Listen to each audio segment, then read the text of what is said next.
American League Division Series presented by Good Sam. They've waited 13 years for a home playoff game here on the south side of Chicago, and they have one with their backs to the wall tonight. The Astros lead the White Sox 2-0 in the series. Welcoming inside the broadcast booth, Adam Amin of the World Series champions, AJ Pierzynski, and fresh off a 17-win campaign, Adam Wainwright from the St. Louis Cardinals, kind enough to be with us tonight as well. AJ, let's start with this Houston Astros offense in the first two games. They are deep, and that has provided a problem for the White Sox. Well, there's a reason they led all of baseball in scoring this year, Adam, and that's because their offense 1 through 9 is better than anybody else's. Tonight, they made some adjustments. They took the batting champion of the American League, and they're hitting him 7th. The other 6 guys ahead of him have been on fire. They all have RBIs except Jose Altuve. Only thing he's done this series, score 4 runs, get on base, light the fuse to get this Astros offense going. They hit for power, they get big hits, they're not afraid of the situation. They've been in the postseason the last 5 years. These guys can go, and tonight the White Sox have their work ahead of them if they want to win this game. The last time the White Sox hosted a home playoff game, AJ was behind the plate for it. They were down 2-0. They won Game 3, and they did it behind very good pitching. That's what it's going to take tonight, and they turn to a 25-year-old in Dylan Cease in his first career playoff start. And they did. They turned to a great pitcher, a guy who can be a little bit overlooked in this great rotation here in Chicago. But he's a big swing and miss guy. He has incredible stuff, a really, really outstanding fastball. He struck out 220-something guys. He is a swing and miss pitcher. He's got big time stuff. He's also got a great changeup that's like 20 miles an hour less than his fastball. That can be really unique and very hard to hit for a hitter. He was able to strike out 10 Astros in one of the starts he faced them in this season. On the other side, a lot of youth there too. 24-year-old Luis Garcia made his postseason debut as an opener in the ALCS last year. He gets the start with the Astros trying to reach a 5th consecutive league championship series. It's the White Sox and the Astros, a 2-0 Houston series lead, but the scene has shifted to the south side of Chicago, where they've waited 4,752 days for a home playoff game. It's coming up next.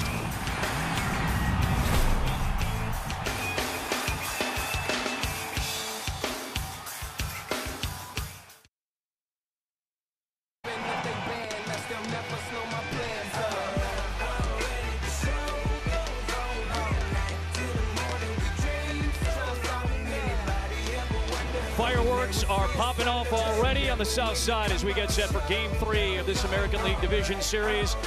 The White Sox have turned to a very young pitcher, making his first career postseason start. That's Dylan Cease. Let's find out about the game plan behind him as we check in with Tom Verducci. Well, thanks, Adam. The path for the White Sox to get back into the series begins with Cease, as you mentioned, making his first career postseason start against an Astros lineup, hitting .417 against fastballs. That means his excellent secondary stuff, slider, curveball, changeup, will play a very important role in this game. Now, he has not finished 6 innings since August, so behind him, White Sox manager Tony La Russa has lined up Michael Kopech for multiple innings. And if there is a tomorrow, La Russa hands the ball to Carlos Rodon. The lefty has thrown only 5 innings in the last 20 days because of a sore shoulder. It is must-win time for Chicago, with a spotlight on how La Russa navigates his pitching. Adam? There is Carlos Rodon waiting in the dugout. Remember, no Dallas Keuchel on the American League Division Series roster. It is Cease with the ball as he warms up tonight for Game 3, AJ. Well, Dylan Cease, Tom mentioned it, and he framed it beautifully. He's got to use his off speed. And the reason the Astros have hit him around is because of that fastball. He's 0-3 career against the Astros. He's had no success this year. The Astros, Cease misses in the strike zone. He's not wild sometimes, Adam. He throws his fastball, he throws a curveball, he throws a slider, and the changeup you mentioned, the open. But he has to be precise with those, because if he makes mistakes, Adam, to this lineup, the Astros will do damage to him. Yeah, he's facing a lineup that's really good at hitting the fastball, but that doesn't mean he can't throw the fastball. He just has to locate it. This is that starting lineup that Waino was talking about. It's sponsored by Good Sam. AJ mentioned it at the top. Yuli Gurriel, the batting champion, is going to balance out the lineup a little bit. The hotter hands are hitting in front of him, including Kyle Tucker. Jake Myers, the rookie, is in the 8th spot. Martin Maldonado, the only hitless Astro in the lineup tonight. It will be Jose Altuve to lead things off against Dylan Cease.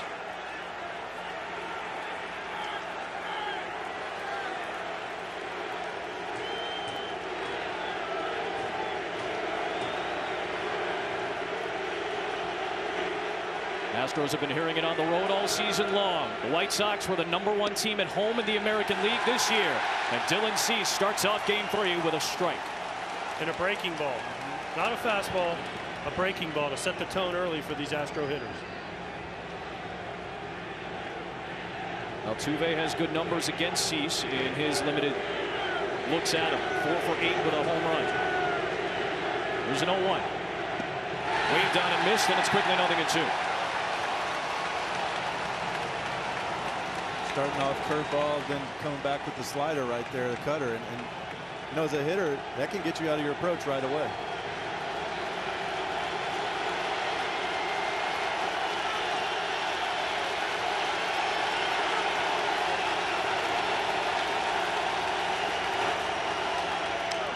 Off the end of the bat, flared out towards short right center. Coming on is Garcia, and Leury has the out. White Sox defensively so far errorless during the first 2 games of this division series. Eloy Jimenez, Luis Robert, the Gold Glover from last year, and Leury Garcia, the utility man, getting the start in right field tonight. He was a sub in Game 2 there. Moncada, Anderson, Cesar Hernandez makes his first start of the series at second, and Jose Abreu makes his second straight start at first base. Yasmani Grandal once again behind the plate. Adam, you mentioned they're errorless. They have no errors on the board, but I think if you look at their defensive efficiency, they've made some mistakes that weren't counted as errors. Michael Brantley stands in. That's going to have to be cleaned up. There were a couple of moments, in particular the Garcia play on the Correa hit in Game 2 that stuck out. What a professional hitter Michael Brantley is. There's not one easy way to get him out. He's good to go in all fields, and he's good to take what the pitcher gives him, which can be really tough on a pitcher.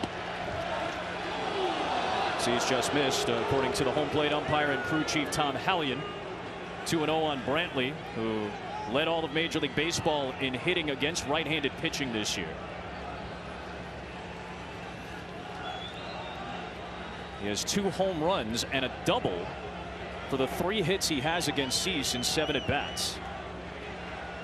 There's a 2-0 on the inside corner.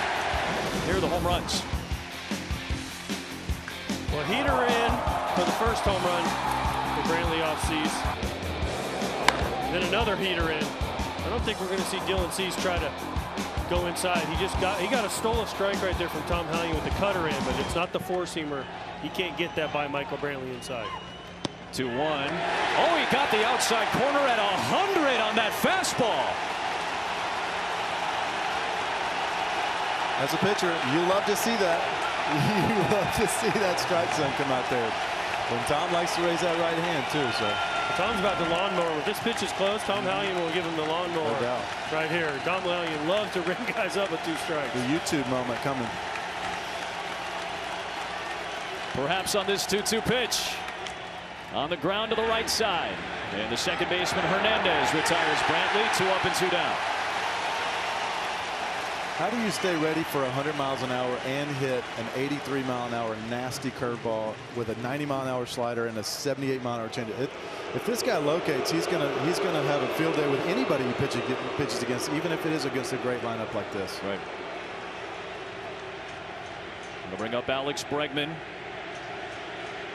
Missed just about half the season with that left quad issue. 3 hits in this series with an RBI. Astros hitters will hear this all night. Just low. 1-0 on Bregman. So I've already gathered that Tom Hallion's giving in and out. He's not giving up and down. Right. There's been a couple close ones up and down that have been called balls, and the ones in and out have been called strikes. Bregman pops it up. Abreu and Hernandez out. Garcia racing in. Abreu cannot make the play. And he goes crashing into the camera well.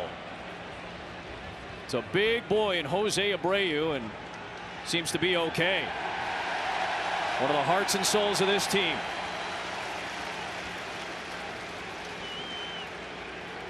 But this is what, AJ, you were talking about, defensive efficiency, trying to take balls like this that are potentially in play and get outs on them. It's tough. Well, that's a tough play. I mean, he went, what, 150 feet to try to catch that ball against the railing. That's a tough play. That ball It could have been caught possibly, but I'm not saying it should have been caught. Fans have gotten used to seeing these White Sox go all out into the netting for defensive plays. There's a 1-1 inside to Bregman.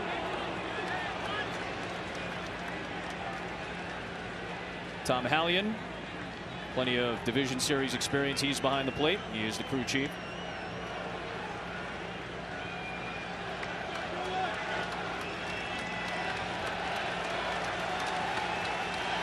Two balls and a strike on Bregman from Cease. Fouled back and out of play, and a chance for a 1-2-3 first inning.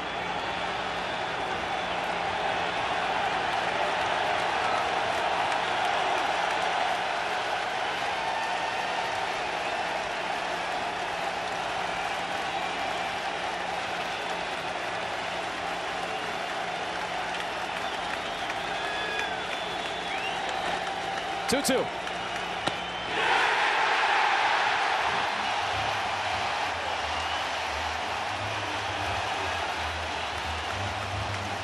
To the bottom of the first we go.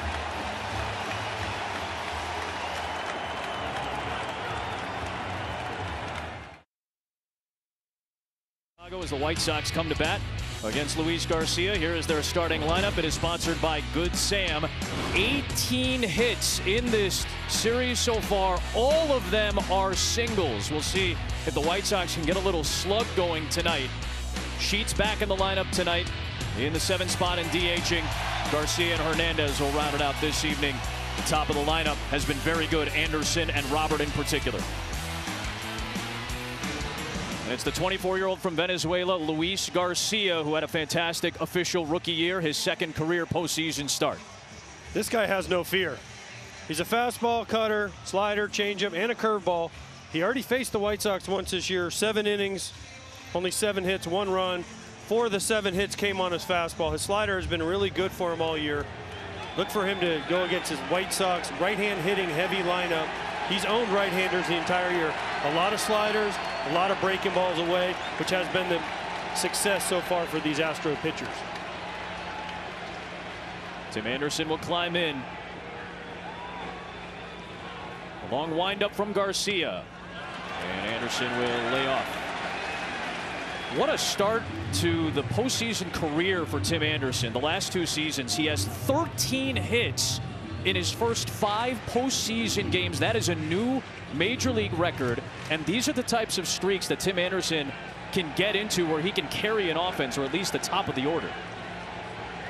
Here's a 1-0. Outside. You notice both starting pitchers for both teams, they started the hitter off with an off-speed pitch. They're both known as notorious first pitch swingers. They like to get their best swing off as fast as possible, and Tim's no different. He loves to be aggressive. He's aggressive on offense and defense. That's kind of his name. There's a 2-0. Big cut, and it's 2-1. Well, it's much more important for the White Sox to score early and get on top of the Astros with this crowd, the way they're into the game, and being down 2-0. That takes a lot of pressure off you. If the Houston Astros are able to score, especially a crooked number early, just all the pressure goes into the White Sox dugout. So they need Tim Anderson to get on base. They need Luis Robert to keep doing what he's doing. They need to score early. Breaking ball down and away. I mean, look at this crowd. We're blacked out completely. Everybody's wearing black. The place is rocking. I mean, playoff baseball at its finest right here in Chicago. This is so fun. You know what this is like, right? You know when it's really loud, when it's really energetic, when it's really electric. No surprise that Cease threw 100+ a few times in that top of the first inning. Understandably so. There's a 3-1 to Anderson. And chasing after that one, and it's a full count. Well, there you go. 3-1 leadoff hitter slider. 3-1 slider to the leadoff guy. And the last thing on earth Tim Anderson is thinking is a slider right there, Wayno. He's thinking 3-1. Here comes a heater. I'm going to clip it out front, make it 1-0. Yeah, these big moments in the postseason, you can use it against hitters or pitchers. Everybody wants to be the hero sometimes here in the postseason, and it's hard not to, or it's hard to lay off pitches like that sometimes. The payoff pitch to Tim Anderson. Into right, a base hit.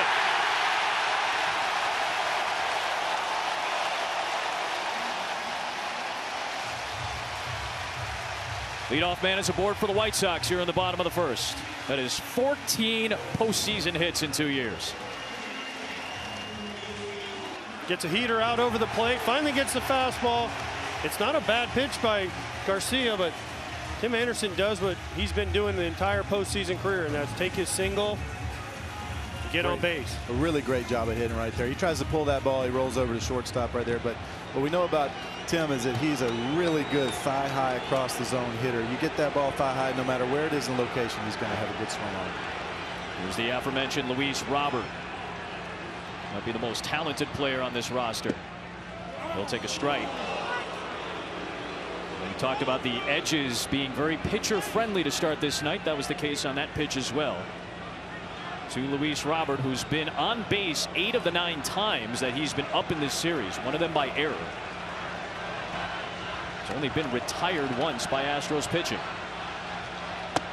Big cut. And I like that pitch right there. That's a message. Up and in, we're not afraid of you. Garcia sending it to him. Hey, I'm going to come right after you. 2 fastballs. The only thing I don't like about when you start throwing that many breaking balls, Waino, to the leadoff guy, it sends a message to the other team. You're a little bit afraid of them, right? Instead of, hey, here it comes. There's 2 pitches to Robert. There was no fear in those. 0-2. Well, check swinging. I used to think like that. I've gotten too old to think like that now, AJ. I have to put my ego behind me and just embrace the fact that I'm getting this guy out however I can get him out. And I used to be up there, you know, I'd throw a first pitch breaking ball, be like, oh man, these guys think I'm such a wuss. Like, I'm not scared of these guys, but they think I am. But now I'm like, hey, strike one. You know, it's simplifying it, making it easy, and putting all those negative thoughts out of your head is important. Anderson takes his lead. He stole 18 bags this year in 25 tries. Maldonado very good behind the plate. Garcia will toss over. We did notice the elaborate windup for Garcia, at times a problem in trying to keep the running game in check. Obviously, he's now in the stretch, but in general, both Garcia and Cease have longer windups, but both of them have been better at keeping the running game intact and contained as the year has gone on. Both managers expressed that.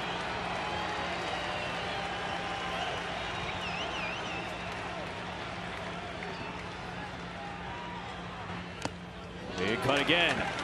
Well, what Garcia is doing, it not only messes up the hitter, but also the base runner. He's holding the ball. So he's not just getting it go, get it go. He's holding the ball, making everybody anxious. If you listen to the crowd's all excited. He holds the ball for so long, the crowd then sits down and gets quiet. So he's doing a great job of settling everybody down. There's so much more to pitching than just throwing the ball. Yep. You have to hold that runner close. You have to vary your times to home plate. You know, hold it like AJ said. Quick pitch one. There's a whole lot more pitching than just throwing the baseball. 1-2, and Robert stays alive.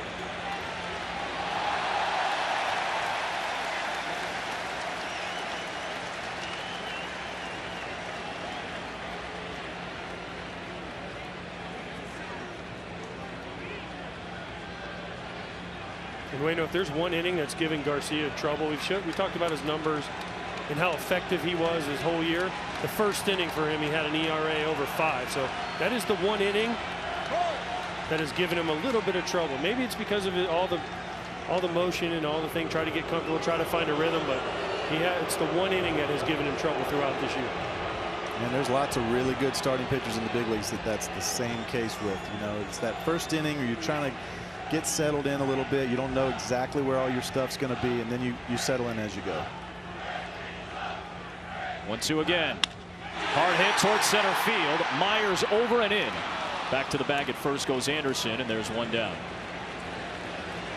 They get to balls and they make outs at about as high of a clip as anybody in baseball. Only the Dodgers and Adam Wainwright's Cardinals were better in terms of efficiency this year. Brantley, Myers, and Tucker left to right in the outfield. Bregman, Correa, Altuve, Gurriel. Altuve a Gold Glover once in his career. As we mentioned, Maldonado has been excellent in cutting down the running game, including one time in this series. Correa and Altuve up the middle. A veteran combo, over 60 playoff games played together with the Astros. Well, this playoff run recently for the Astros, these 4 infielders have been together for every game. So over 60 games. It's pretty incredible that they've had this run all together. Here's the reigning MVP Abreu. Anderson took a healthy lead off first. 1 ball and no strikes on Abreu.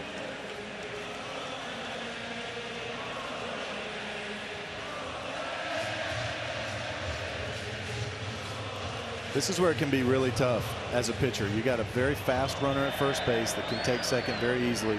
But you have to put all your focus on this great hitter that's at the plate, or he's going to do some major damage. So, you take a little bit longer. Maybe he steals second right here. You never know.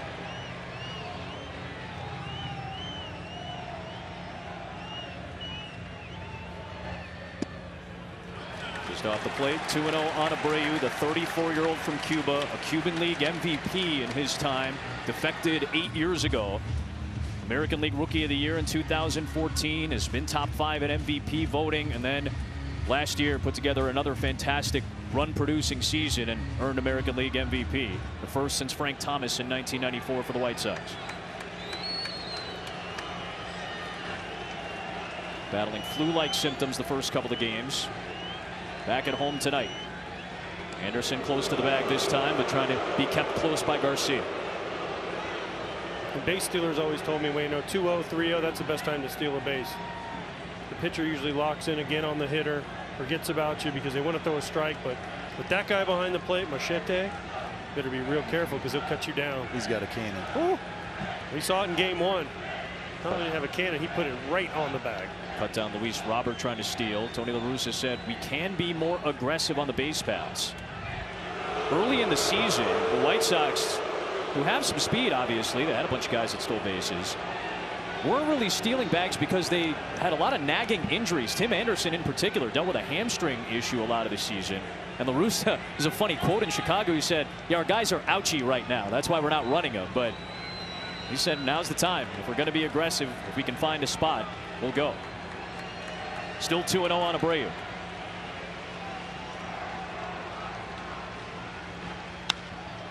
Popped up. Myers and Tucker in, and it's Myers for the catch in center. The natural center fielder making the start for the second time in this series. 2 away. Big pitch right there for Garcia. 2-0. Abreu makes a good pitch, gets an easy fly ball. That's a big pitch. Yeah, and he doesn't seem scared to me, right? He looks calm and cool. You got the cool ponytail working. He's pitched a lot of really good games this year, but he seems real comfortable out there to me. And a lot of rookie players wouldn't be that comfortable in this situation. He seems like he's got his nerves under control. Made a good pitch at the top of the zone, popped a really good hitter up right there, and now you got 2 outs. Now we'll face Grandal batting from the left side, facing the shift on the right of the Houston defense. This first inning really is important. I know you talked about his numbers in the first inning this year, but also as a pitcher, you get the first one out of the way. You get that big 0. You walk back into the dugout. The crowd's going to be going crazy. You get that good feeling from your dugout. They're going to be rocking. It just kind of settles you in.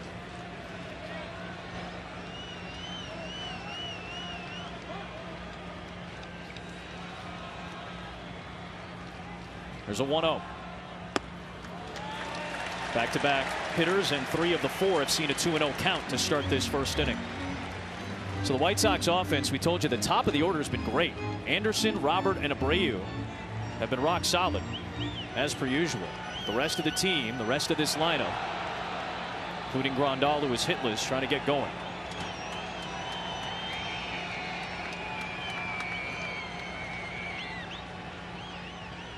Grandal ropes it down the right field line towards the corner, and it is foul. Oh, this crowd was ready to unload. Instead, a long, loud strike. Off the bat, because of Grandal's reaction, you thought it was going to be way fair at about 700 feet, but unfortunately it was way foul and about 300 feet. Well, it's not surprising to see him in a 2-0 count right there either. We played them earlier this year. I don't know if he swung the bat the entire series. If it's not right down the middle, he's not swinging.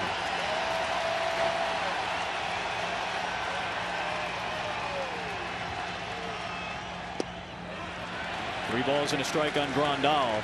He had a fascinating slash line this year. Not a high average, incredibly high on base, slugged very well, high OPS because he really picks his spots well to swing. Like Waino said, he doesn't swing unless it's right down the middle. He takes more good pitches, I feel like, to hit when you watch him. But then if he gets the one he's looking for, he pulls the trigger. It's quick. He can do some damage. He has tremendous power to all fields. I've seen him backspin balls down and away real easy. And as Grandal often does, he walks to a board with 2 out here in the first for the White Sox. 3-1 off speed, though. Again, that's not the worst thing in the world to walk him after that swing he had 2-0. Eloy Jimenez is on deck. He's coming up right here, Waino. I know you never give in, but Garcia right there, just don't give in after that ball he smoked, right? Because Jimenez has been struggling. He's been struggling in September. He's been struggling in the playoffs. So not the worst thing in the world. Such a fine line with pitching in these situations, because with the runner on first, the only way they're going to score a run is with an extra base hit or maybe a home run. So, you know, if you execute your pitch, you could keep him in the yard and, you know, not many bad things happen. But when you start getting these multiple runners on, that's when the big crooked numbers happen. That's what beats you in the playoffs. So, single runs rarely beat you, but especially in the playoffs against good pitchers, it's the crooked numbers that end up costing you, and sometimes you can walk your way into a big situation. Lance McCullers Jr. did not walk him in his start. Framber Valdez only 1 in his outing for the Astros as a starter. Here's Eloy Jimenez. Waves at that off-speed delivery, tailing away.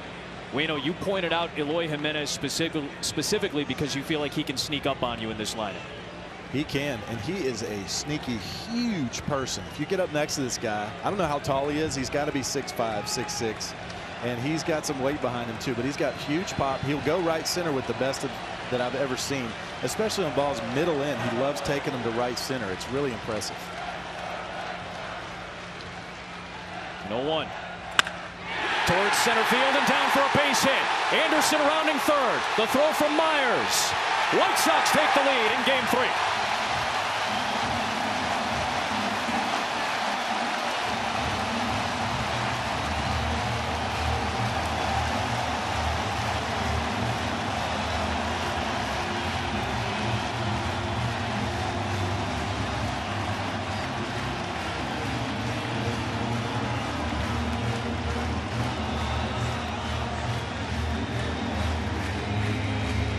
Right on cue, it's Eloy Jimenez to put the White Sox in front out of the gate. Well, he swung and missed at the slider first pitch. Garcia came back with a cutter. A little bit harder, a little bit more up. And Jimenez lines it to center field, and Tim Anderson's speed, he's going to score easily on that ball. Here's Yoan Moncada.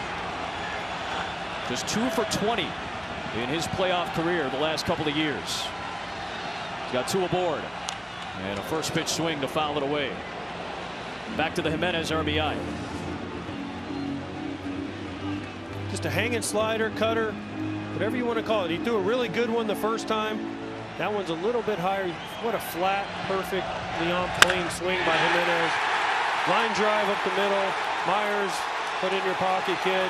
Tim Anderson's going to score easily. 1-0 White Sox.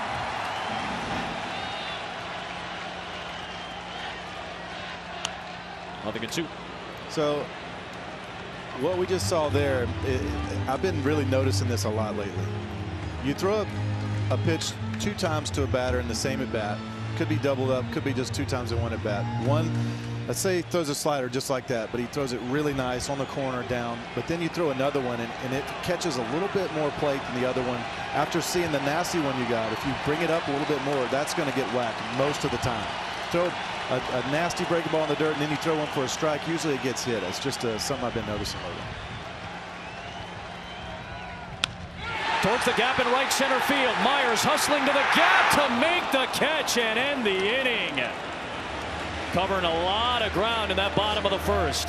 But Eloy Jimenez strikes for the Sox in the bottom of the first inning. A couple of base knocks for Chicago and a 1-0 lead through 1 in a must-win Game 3.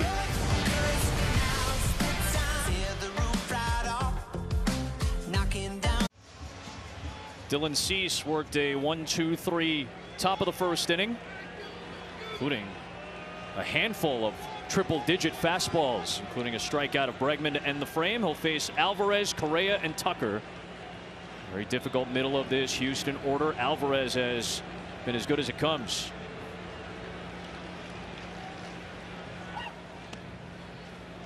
First pitch is down and away to start this frame to Yordan Alvarez. 0 for 5 though with 4 strikeouts in his short look at Dylan Cease, with 3 for 5 with a homer and a double in this series, both of those in game 1.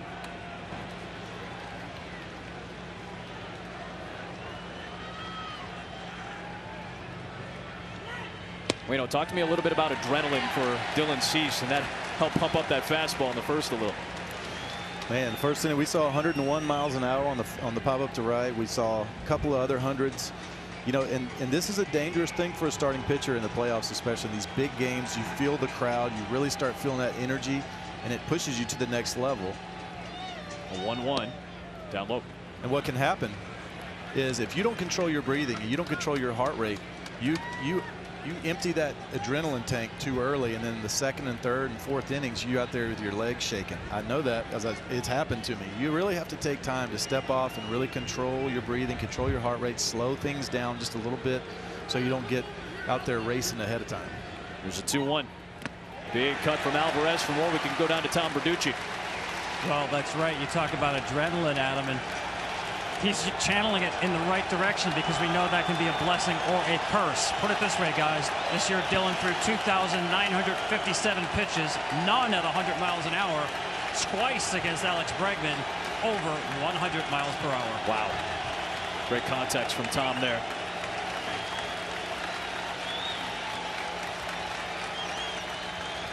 A 2-2 pitch to Yordan Alvarez. Tried to clip that top of the zone, and as we said, it feels more left and right, not as much up and down for Tom Hellion strike zone to start. I need that one. That's too high. High slider? You want a high slider, neck high? I want them all, AJ. I want them all. He's going to rear back and throw 101 right here. Let's see.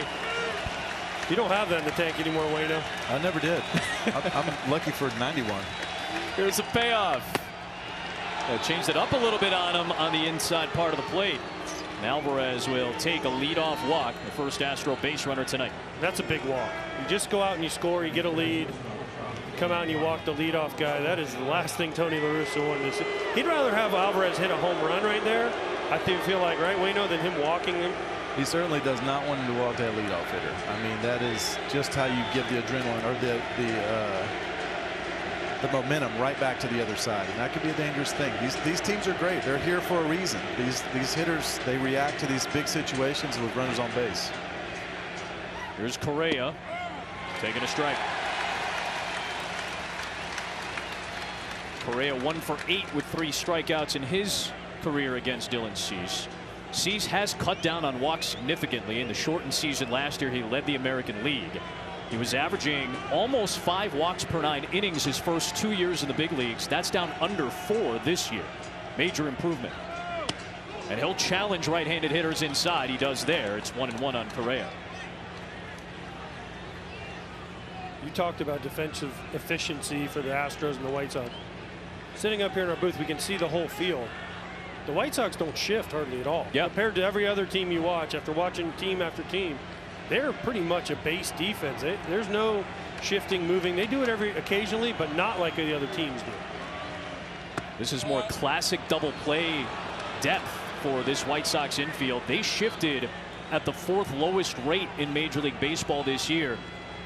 It may have actually come back to hurt them a little bit in game 2, whereas it kind of helped Houston, in particular that play that Altuve made up the middle. Well, there was how many base hits from the Houston Astros right up the middle on ground balls?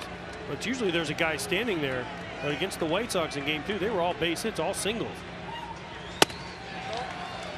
Just missed at 99, and Cease wanted that one because he felt like he had one of those earlier. But now leadoff walk, and now 3-1 count on Correa. Wayno wants that one too. That's about 6 inches outside, though. AJ, I want them all.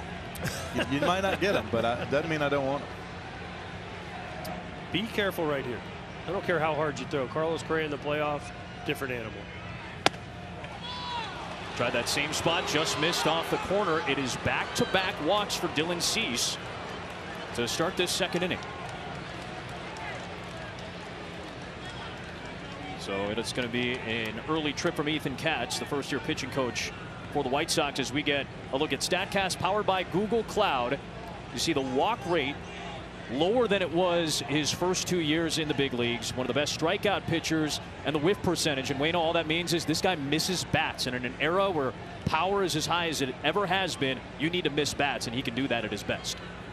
You need to miss bats, or you need to get soft contact. But I tell you, this Astros team, if you're throwing those thigh high balls and hip high balls that he's throwing so far, even though he's on the corners, that's a very dangerous height for this team. You got to be above that or below it. You can't be in that middle range. That's where the ball leaves the park.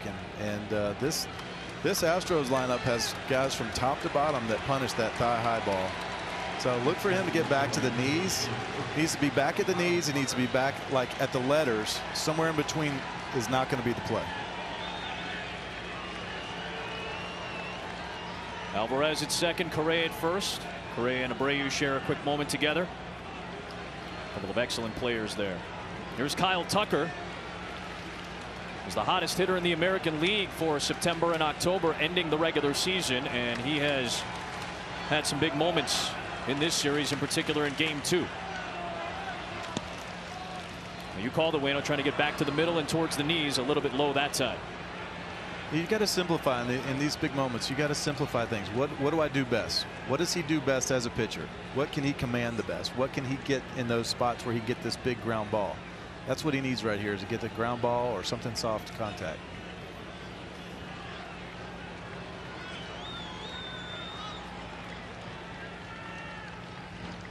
There's a 1-0. This is down and inside. Things getting a little bit tricky now for Dylan Cease. This has been a major difference in this series in Houston, at least. The runners in scoring position comparison, the White Sox were 3 for 19 in the first 2 games. They're 2 for 2 tonight. They've got the 1-0 lead, but a runner at second and first.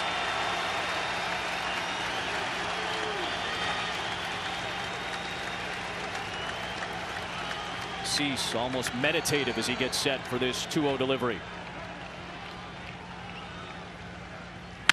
Tucker hits it towards the gap in right center. Long run for Robert and Garcia, and that's going to get down into the wall. It's going to score 2 potentially. Here comes Correa. He'll slide in for a 2-1 Houston lead, and Kyle Tucker, the last 2 games, has been delivering for Houston.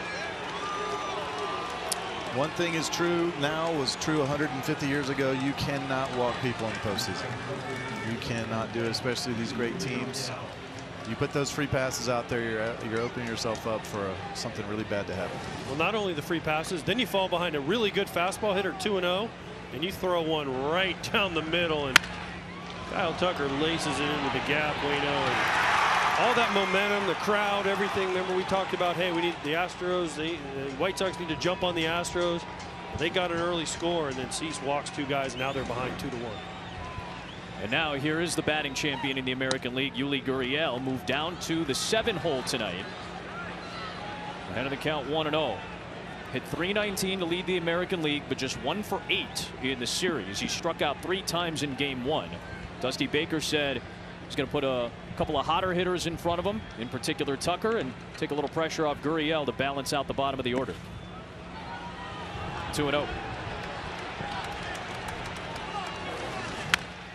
Not only does Carlos Correa hit well in the postseason, that's a perfect read by him on that ball in the gap. And this turn, impeccable. Perfectly on the inside corner of the bases. Scores easy. Alvarez is telling him, stand up, but Correa just wanted to get his uniform dirty. Tucker's driven in 5 in this series. A 2-0. Off the end of the bat to right. Garcia tracking it all the way out, and he makes the grab. Tucker will tag from second and take third base. 1 away here in the top of the second inning. Productive at bat. Good fundamental baseball right there. Get him on, get him over, and Let's see if they get him in. This has been the difference in the series, right? The Astros, even with their outs, they're productive outs. Gurriel had a 2-0 count. He could have got selfish. He could have tried to pull the ball. Instead, he sticks with his plan, gets a fastball, hits a deep fly ball to right field, and we already have Kopech up in the bullpen for the White Sox. They aren't messing around. They got nothing to do but try to win today because there is no tomorrow. It's an all hands on deck type of situation. Once you face elimination, Tony La Russa in that spot tonight. The infield brought in here with Jake Meyers, the rookie, who had an RBI in his first career postseason at bat in Game 1. Scored a run as well.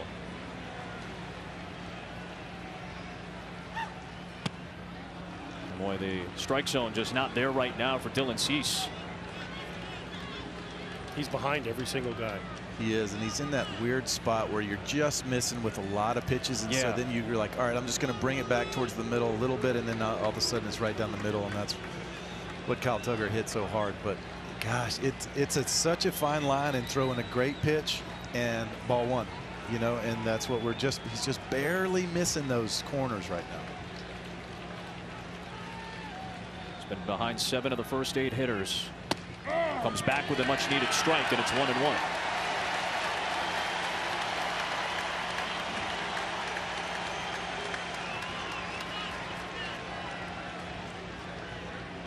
It's on the corner. It's a nice off-speed pitch, but it's still a little up, isn't it? I mean, that's if I'm Myers right there, that's the one I want to hit a fly ball with. That's a sac fly pitch all day long. And that's a hanging slider. You just kind of stick your barrel out and it goes to right field, and you're up 3-1.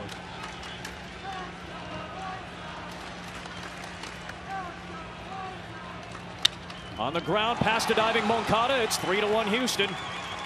Jake Meyers coming up big in his first postseason.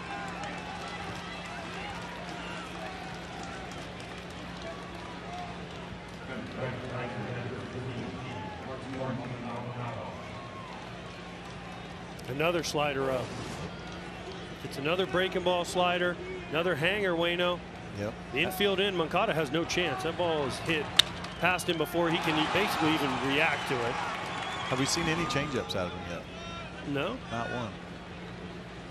I love that changeup he throws too. I know it's his least amount of usage, but I think it's just a really cool pitch. Is that a pitch that you bust out at any point? Do you find a time to throw it out there? Cool and effective are completely different things. I mean, it's super cool. Like Bobby Jenks, the big closer for the White, he used to have a knuckleball, and he thought it was cool to throw it like in spring training, and I'm like, yeah, but it's not effective and it's not cool for me to catch, so stop. Right? But like, I mean, it's cool, but he doesn't throw it to right-hand hitters, and this lineup is right-hand heavy. I know he should though. he should. He was on my scouting tape a lot this year, and he's one of those pitchers that I kind of fast forward through because I go, well, I don't throw 100 and I don't throw, sure. My fastball's where his slider is. So, but this guy has incredible talent. Incredible talent. I want to see him get back. Now, people listening at home, I always root for the pitchers. Just know that, okay? I'm not cheering for the White Sox here, but I do want to see him get back on top of the baseball right here, drive this sucker downhill, get somebody to hit a ground ball for him right here. 1 to Maldonado.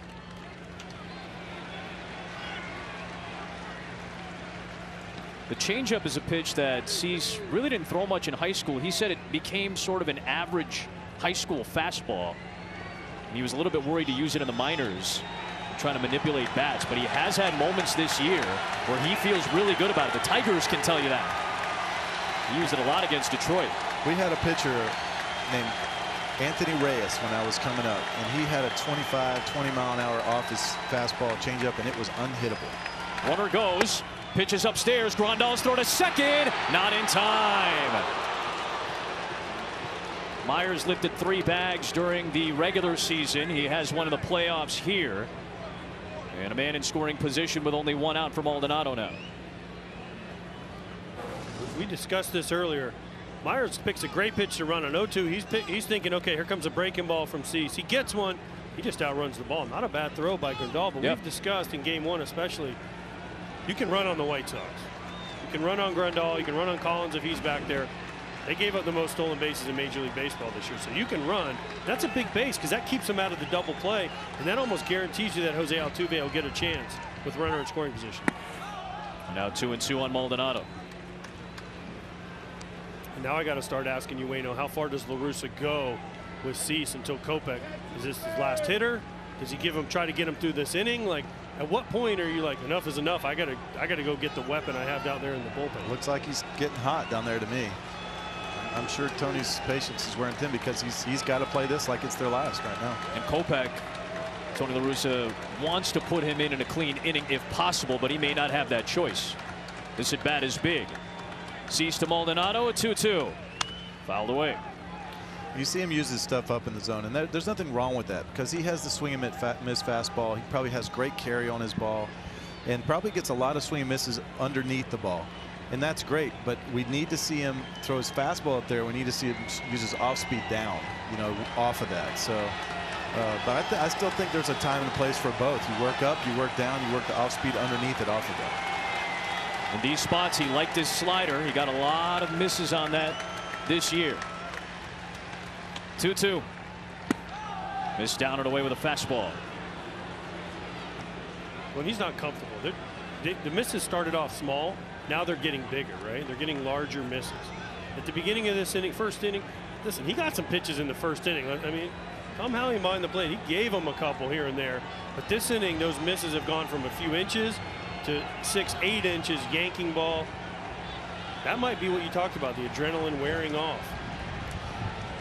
27th pitch of the inning coming. A 3-2. Got it. There's a lawnmower. That was Tom Hallion special behind the plate with that demonstrative strikeout call. It's a big one for Cease, and there's 2 away. This ball, we just talked about Tom Hallion giving him some off the plate. That ball's off the plate a couple inches. I know Wayno says I want that pitch. That's paint, AJ. That's a ball. It's painted. Painted fastball. Well, Maldonado's going to want that too, right? Absolutely. You got the opposing catcher. I love having a pitcher and a catcher up here. Yep. Can't wait for these spirited debates. Back to the top of the order, and here is Altuve. AJ wanted him too. Only when I was catching. That's right. I was going to say when you were hitting. Hopefully. Altuve flew out to right his first time up.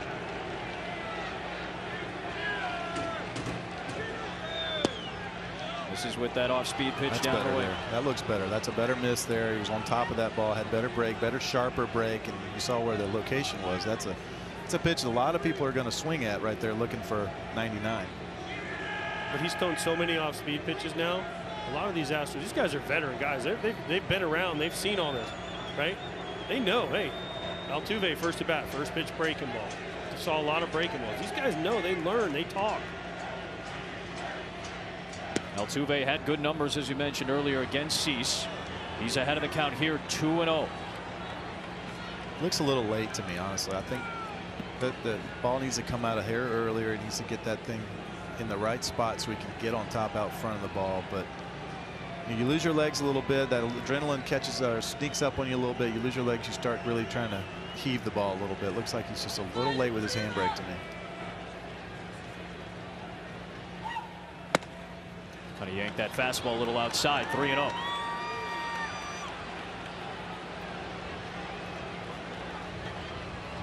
Tony La Russa on the phone.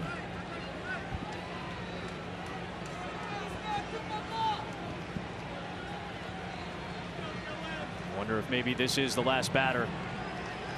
Green light. 3-0. Altuve. I mean, it's the face of your franchise, right?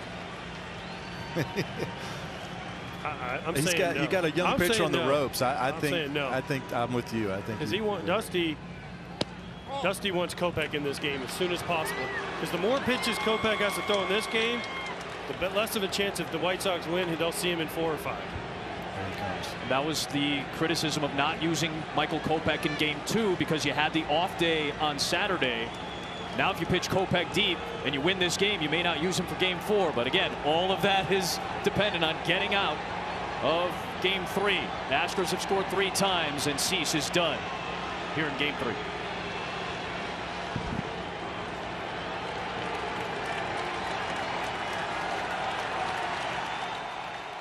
Money during tonight's game. It's free to play. Just enter now before the contest closes for your chance at $5 grand. Scan the QR code now, download the app, and play for free. Shortest outing of Cease's career, 1 2/3. He's responsible for both men on base, and Michael Brantley coming to the plate. Michael Kopech is on for the first time in this series. Part of the Chris Sale trade that brought he and Yoan Moncada to the White Sox. Attacks Brantley with a first pitch and misses inside. Left-handers miss a lot against Kopech. He's got a good arsenal. And you've heard the guys talk about it in studio. You've heard people here in Chicago talk about it. He is a weapon for the Sox, and they're using him here in a desperate time in Game 3. Well, you never know. You never know when the biggest spot of a game is going to be. And right now, 3-1 with 2 outs, it might be right now. They get out of this inning right now, it might win them the game. So that's Tony's got to manage it like that.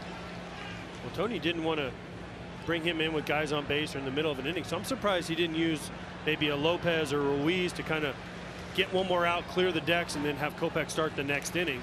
Might tell you a little bit about how important this is right now. There's a strike from Kopech. Or it might tell you Tony heard a little bit of criticism. And I know what Cease is thinking over there too. He's feeling like he let this entire city down, this entire organization down. He's feeling pretty low right now. He's going to learn a lot from this experience. Sometimes it's the bad ones that carry you better and farther into your career than the good ones. 2-1 on Brantley. There's that fastball, but it just missed. Another guy throwing 100 miles an hour. You know, everybody and their grandma throws 100 miles an hour now. So are you a grandfather then? I think I'm a grandpa. So what I want to know is, do the White Sox envision Kopech as a future starter? Or are they going to keep him? He's been such a weapon for them in the bullpen. Is he a starter down the road? Is he a closer? Brantley lifts it in the air to left. Jimenez is there. And Kopech comes on and gets out of the inning, but 3 runs across against Dylan Cease. The 2-run double from Tucker, the big blow, and a 3-1 Astros lead to the bottom of the second.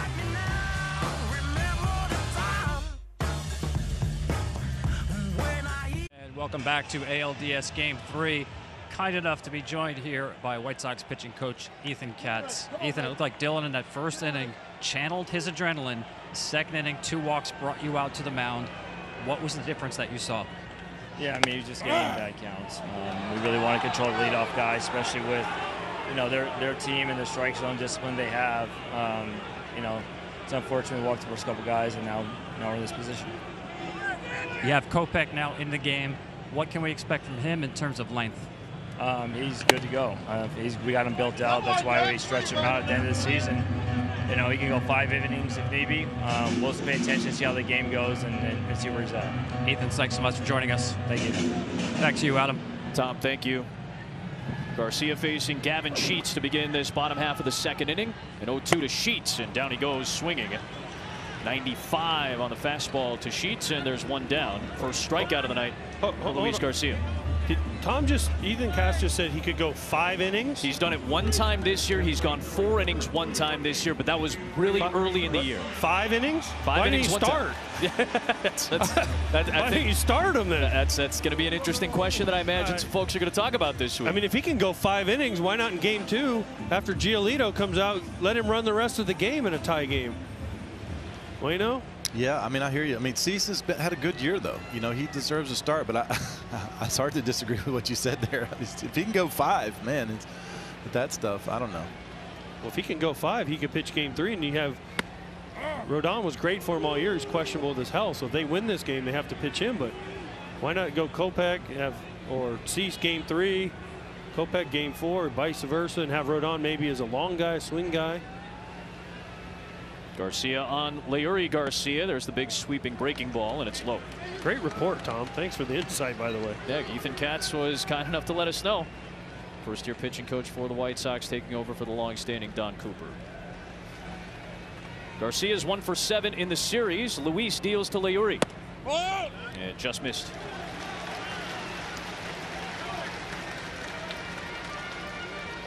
Luis Garcia, 24 years of age, from Venezuela, debuted last September.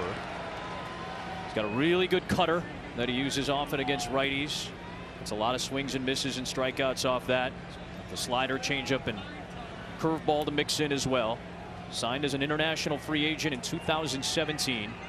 5 appearances, 1 start in 2020's shortened season. Leury fouls it away, and it's 2 balls and 2 strikes. He's throwing 94 miles an hour, and it looks almost slow compared to those guys for the White Sox who are throwing 100 miles an hour. It's crazy to me. But he's locating it.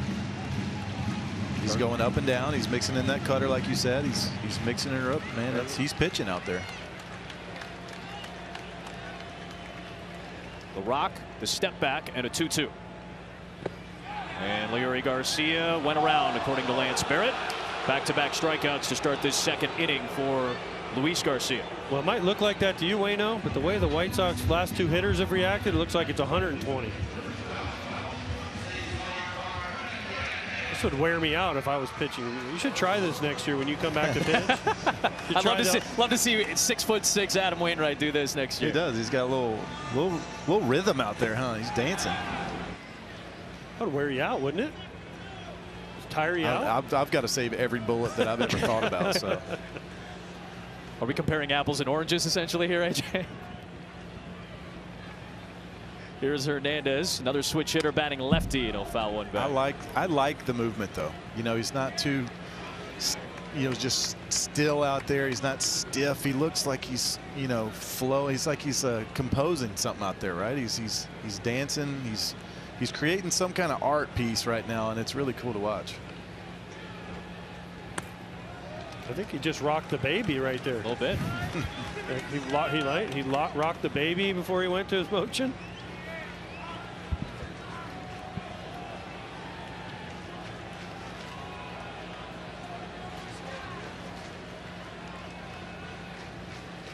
There's a 1-1. There's that fastball at 95. At the end of the year, Garcia's average fastball velocity had gone back up. He threw his hardest in the month of July, right around 94.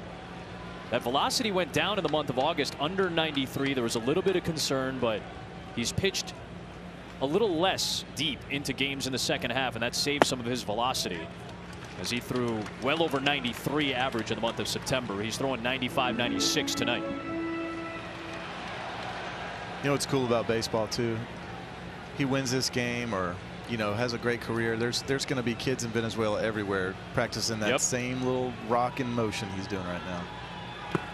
Walks into a 2-2 and misses. The count runs full on the 9-hitter for the White Sox. I can remember mimicking John Smoltz's when he would take his hands over his head and get into his delivery, because my AA coach said you need a little rhythm out there. You're too stiff. And it causes you to yank balls. A little movement with the hands, a little movement with the body sometimes can get you real comfortable into your delivery. There's the payoff. And Hernandez is aboard with a 2-out walk to turn it over to Anderson. And Tim Anderson is the spotlight of our player resume. It is sponsored by Indeed. 3 straight years he has hit over 300. He's had the best batting average in the major leagues over this last 3-year stretch.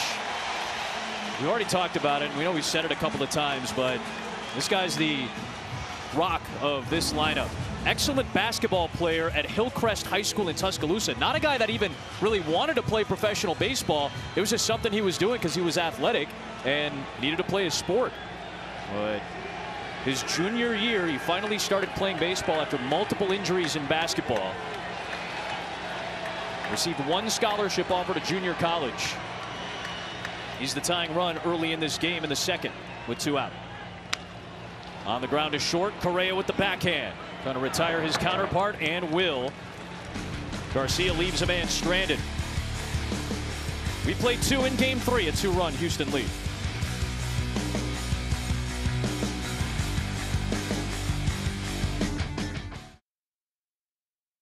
Where the Houston Astros are holding a 3-1 lead, and we're kind enough to be joined by Houston manager Dusty Baker right after Michael Kopech delivers this first pitch. Dusty, you well know there's an old saying in this game: when you're walking, you're hitting. Your team has 12 walks and 18 trips to the plate in this series. What do you see from your hitters up and down the lineup? Well, these guys are, having quality at bats, and they're swinging at strikes. And if you swing at strikes, most of the time you're going to hit. And I tell you, these guys got electric arms over there, but they still got to come across the plate. One of your hitters who did exactly that, Kyle Tucker, got the count to 2-0, took advantage of a fastball. You moved him up in the lineup today. Why did you move him up, and what do you see in this series for Kyle? Well, I tell you, Kyle's been swinging the bat great, and Carlos been swinging the bat great as he usually does during the playoffs. And so I moved him up, back to back. I moved, Yuli down. He's not swinging quite as good as they are, or nearly as hot. Dusty, thanks so much for joining us. Off the glove of Kopech, and Moncada nor Anderson has a play on it. Tom, we thank you and Dusty for your time. Bregman is aboard to start off this top half of the third inning for Houston. Best part of that interview, besides the information Dusty gave us in Tom's questions, was when that ball was hit, you could hear Dusty rooting for his guy. That's a knock. You hear him in the background? Yeah, that's a knock. Get off his glove. And it is a base hit on the infield off the glove of Kopech. You know what I appreciated about what he said too is in today's game, it's important to understand all the back numbers and the things that reasons why, spin rates and all that kind of stuff. It's important. It really is important to understand that. But it's also important to understand the simple things too. They're swinging at good pitches. They're taking good at bats. They're hitting balls in the middle of the plate, and they're taking the balls that aren't. I mean, that's baseball at its finest, and that's a good way to succeed at this game. Alvarez walked back in the second inning and scored one of 3 runs.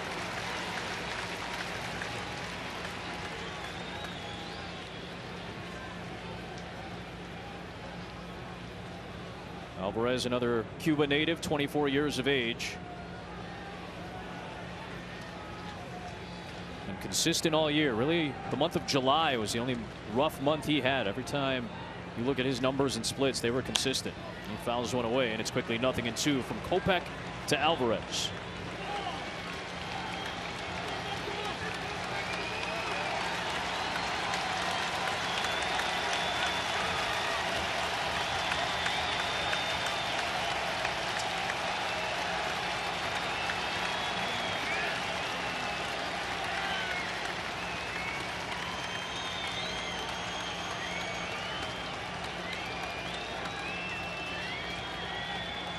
Shift is on the right side against the left-handed hitting Alvarez. Kopech gets the strikeout. 97 to freeze Alvarez. One away. That is a nasty pitch in a nasty location. He couldn't have done anything with it, even if he just swung.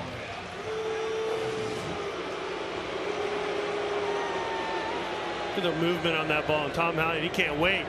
Lawnmower. Comes back, hits the corner perfectly. That's a perfect pitch. Well, if I was catching and I saw Tom Hallion, I'd come up and I'd say, listen, Tom, I know you love to ring guys up. Just please wait until the pitch hits the glove, because there was a couple times he was already striking 3 before the pitch would even get halfway to home plate. Oh, that's great. You got a good one? You got a good Hallion? I mean, like, he can't wait. I mean, it's like pitch is like halfway there. You can hear him yelling. You're like, come on, Tom, give me a chance. I have to be much more careful because Tom's still going to umpire some of my games. That's right. Tom, I think you're doing a great job, bud. And all you umpires listening at home, I love anything you all. Else you want to say to the amazing. home plate umpires around baseball right now while you have the microphone? It's a thankless job, umpires at home. We love you. You're doing great. Oh, I just want you to know we support you and you're special. Listen, he's actually a really good umpire. I don't want you to think that, but there's certain umpires when you go into the game. Listen, he's going to ring you up at some point. You just don't want him to do that because all your friends are watching on TV and they see Tom Hallion lawnmower and you're just like, here we go again. But you know what? Why not? Why not have something cool like that? When I was a kid, we had an umpire named Terry, and if he locked you up on one and you didn't swing, he'd go, I got a corner 3, and make a production out of it, and that's fun, man. I think the fans want to see Tom Hallion ring it up again. Kopech to Correa, a 1-2 pitch coming. Fouled back and out of play. It is the 10th division series for Tom Hallion as a playoff umpire. He's worked 5 league championship series and a World Series as well. Kopech at 15 pitches thus far. Those 2 starts we talked about where he went 5 innings and 4 innings, 87 and 65 pitches. His season high in relief came last week. Last Sunday in the regular season finale against Detroit, he threw 51 pitches in relief. On the ground to the left side, Anderson hustles the throw to second and gets the lead runner in Bregman. It'll be a fielder's choice for the second out. Correa's at first safely. Such a good play right there. To get the lead runner on and not an easy angle for him to throw that ball to second right there. Keeps the runner at first base out of scoring position where this team has done such a good job. It's just a great play. And the good speed, you're probably not going to get him at first, honestly. Well, plus Bregman's been banged up with his legs, right? Tim Anderson knows that, so he knows it's an easier out. That ball's deep in the hole. Correa's probably going to beat it out if he goes across the diamond. So it's a really well played defensive play by Tim Anderson. That is something that Anderson has worked on a lot. It has been a career season in terms of metrics for Tim Anderson defensively. He had a lot of errors early in his career. He's really cleaned that up. Here's Kyle Tucker, who had a 2-run double in that 3-run second. Tucker lifts one the other way, pretty well struck. Jimenez ranging back at the track. It's gone! Kyle Tucker having a postseason. It's 5-1 Houston. His second home run in as many games.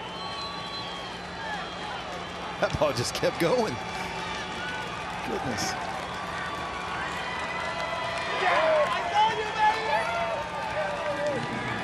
Did you think he got that? Yes. You did? That's the exact same flight path as the home run he hit off Kimbrel the other day. Man, yeah, but that was in the Crawford boxes, wasn't it? It went about the same distance. Man, that ball just did not come down. I thought it was a fly ball, and it just kept going and going and going. It's a good swing. Uneasiness has quickly settled in here at Guaranteed Rate Field. Yuli Gurriel swings and misses. Opposite field shot once again for Tucker. Four-seamer. That's not a bad pitch, right? You'd be pretty happy with that pitch, Waino. Down and away, but you don't want to get Kyle Tucker to get his arms extended. He did it the other day against Kimbrel. And that ball silenced the crowd. Good off-speed pitch from Kopech, 0-2. It wasn't terrible. I mean, it's out there. You know, I mean, it might be a touch above the knees, but it's out there. Well, how good does Dusty Baker look right now? Switching Tucker and Gurriel. 4 RBIs for Tucker. Only in the 3rd inning. Gurriel went around, and that'll do it for the Astros in the 3rd. But Kyle Tucker, a 24-year-old from Tampa, the number 5 pick in 2015, the same year Alex Bregman was drafted, going up against a high-level pick in Michael Kopech, a high-leverage spot, and Tucker delivers a 5-1 Astros lead through 2.5 here in Game 3.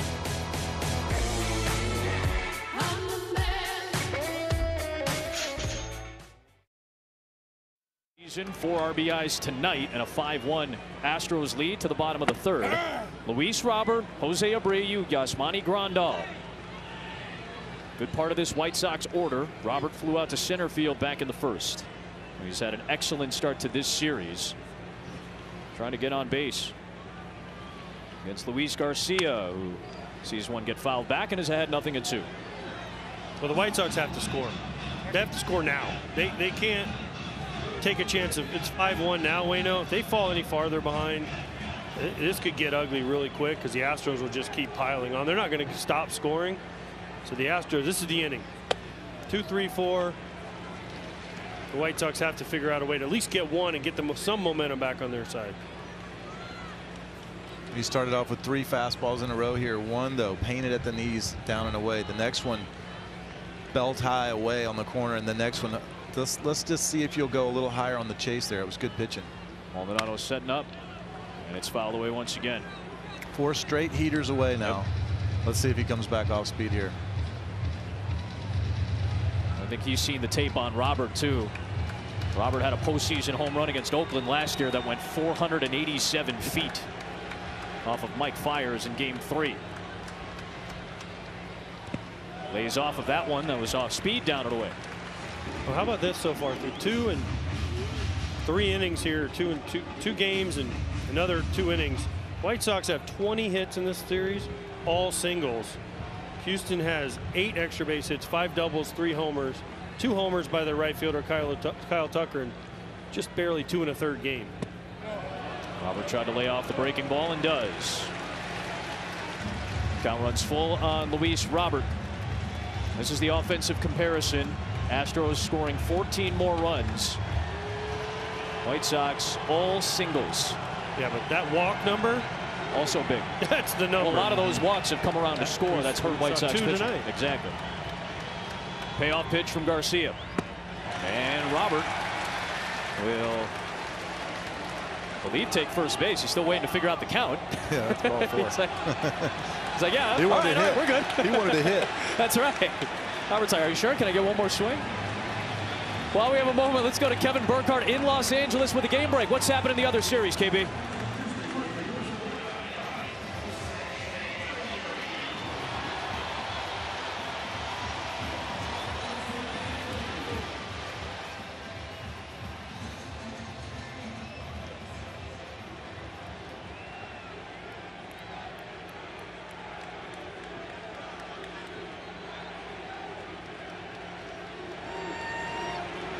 Wow, that was a controversial play in that 13th inning, and then the Red Sox finish it off. I got to start. Well, you know, next year you tell your outfielders if a ball hits the wall, just knock it over the fence if a runner's going to score. I thought the umpires had the discretion to let a guy score if they think he was going to score on something like that, but I guess not. That was crazy. I don't think I've ever seen that before. A ball come back into play off a fielder and go back over the fence. Yep. Now you know. You guys got to work on that in spring training. Have your Willie McGee. You hear that, Willie McGee? Yeah, you hear that, Willie? Have them hit balls off the fence. Have your outfielders practice knocking them over the fence. We should also practice on not giving balls up off the fence. Abreu, big cut on that breaking ball, and it's 0-2.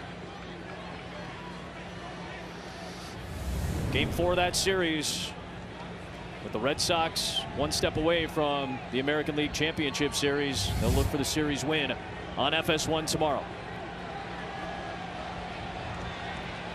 This is a big at bat right here. Huge. You got the middle of the lineup up. Runners on first. Your guy's up. Your main man's up to bat. I know he's got a tough count against him right now, but let's see what he can do.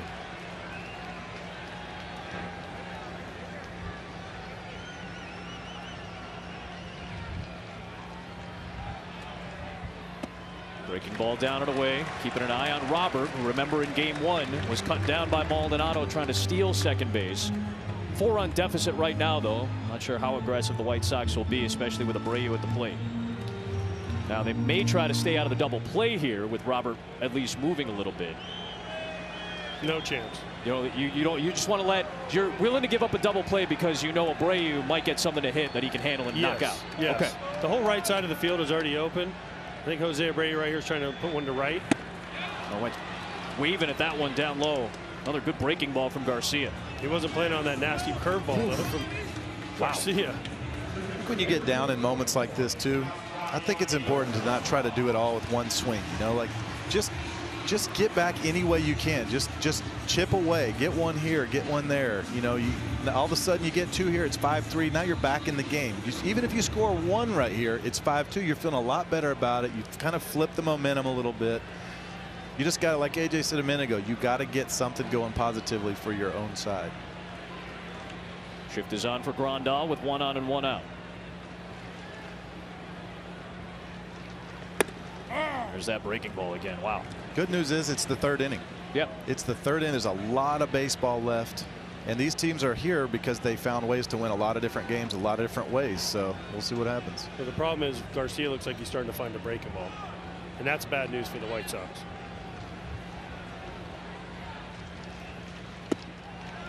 Comes back with a nice changeup. That's a great combo right there. Curveball and then changeup right after. A hitter sees straight. They think it's going to be a fastball, and all of a sudden changeup. You swing and miss. You're going, what did he just throw right there? And see, that's funny because when I first came up, which was a long time ago, I was told never do curveball changeup because you'd already slowed the guy down. But now I agree with you. 0-2. I thought the same thing, and it was something I had not used until this year. And I thought, especially since changeup was my 4th pitch. There's the nice curveball. And then look at that same arm action right there with perfect location down and away. That's impossible to hit, man. So I wasn't a big believer until there's a guy who's still pitching named Joaquin Soria. When he was with Kansas City, he would always throw curveball, changeup. Until we figured out his pattern, and then he came over and played with me in Texas, and we talked about it, and he's like, oh, that's a great combination. Now you see more and more guys doing that combination. I think Martin Maldonado's like, I was going to say, I think Waino's reaction gave me a lot. He just leaned back in his chair. Man, you know, thinking that should have been called strike three. I'm on camera right now. I can't react, you know. I want that one, though.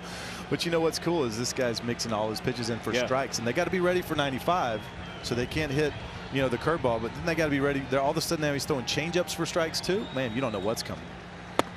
Fastball high that time to run the count full. So Grandal, after being down 0-2, as he often does, works the count full. He walked his first time. This is how you get back in it right here. If he puts Grandal on, now you've got something working with a very dangerous hitter who's got the only RBI for the other side up on deck.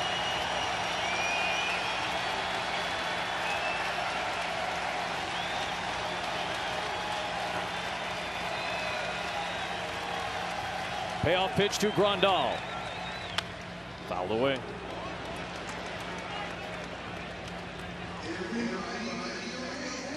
Talked about Grandal, who had a career low swing rate this year. He was more aggressive as the season went on, but when it comes down to postseason play, Grandal hasn't hit particularly well in his career. But he is patient. 7th straight postseason appearance for Yasmani Grandal. Almost 40 games played. Another payoff from Garcia coming. Grandal sends it in the air to left. Brantley ranging back at the wall. A leap, and it's gone! First extra base hit of the series for the Sox. Gets him back within 2.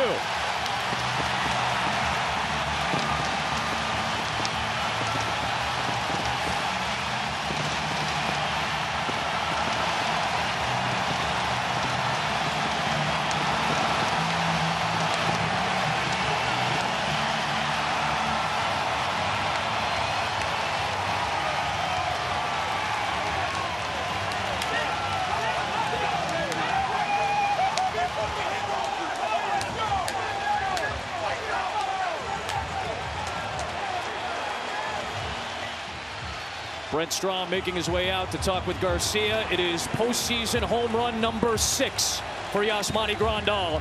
And the Sox are back within a pair. Well, changeup up and a leadoff walk again. Scores. A changeup up to Grandal. Much like Kyle Tucker, the wind's blowing out apparently to left. Those flags are moving. So that ball went far. Waino wasn't sure it was going out, but I was. As soon as he hit it, I was like, here we go. Now that one I felt like it was going to go farther than Tucker's ball for whatever reason, but I'm actually surprised he even swung at that. I think it was because the other 2 fastballs before that were up and away also, so he threw the changeup right off that exact same spot. He's got tremendous power, though. He does. He can backspin a ball with the best of them. And that's really all you can ask from the White Sox side right there. Now they're back in the game. The crowd's rocking again. They were kind of up like, all right, should we go ahead and start heading to the parking lot, or what do we need to do? And now all of a sudden they're back in it. Here's Jimenez swinging at the first pitch, charging Correa with the glove, fires away, just got Jimenez in time. And there are 2 down in the 3rd. What a play. Crowd rocking. Ball chopped. This ball, Correa doesn't make this play, the crowd gets even wilder, even crazier.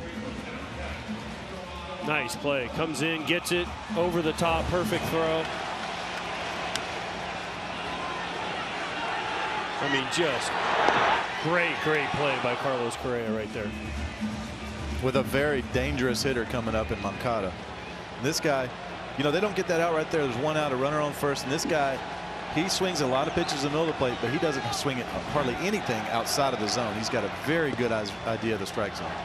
I'll take one to start. I remember our pitchers meeting. Mike Maddox said this guy will not chase. He will not chase your stuff outside the zone. Now he will chase down because he likes the ball down in the zone a little bit.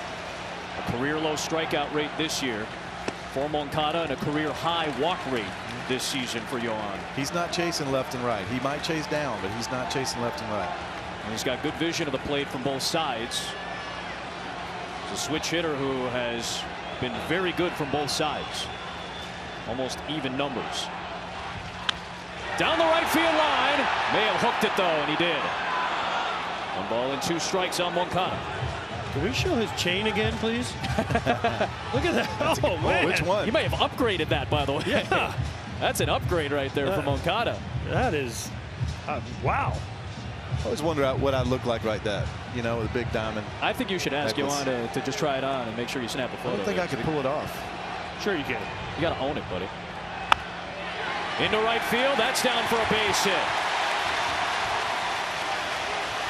Moncada's second hit of the series, and it extends the inning with 2 away. Well, that's the one thing Moncada has done better this year. Besides not chasing, he's hit breaking balls really, really well. He's killed breaking balls, especially breaking balls in the zone. Yeah. In the years past, he had chased them, he had missed them. This year, you throw him a breaking ball for a strike, he's getting hits and he's doing damage off of them. Yep, very good strike breaking ball hitter.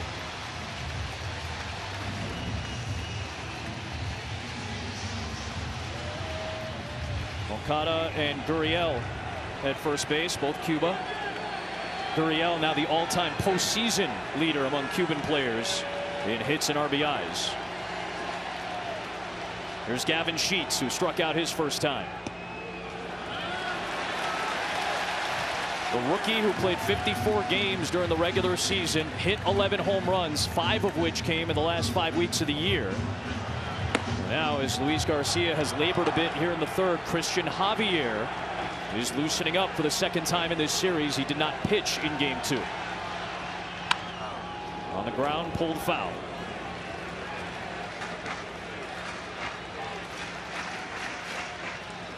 It was a walk that started this rally, wasn't it?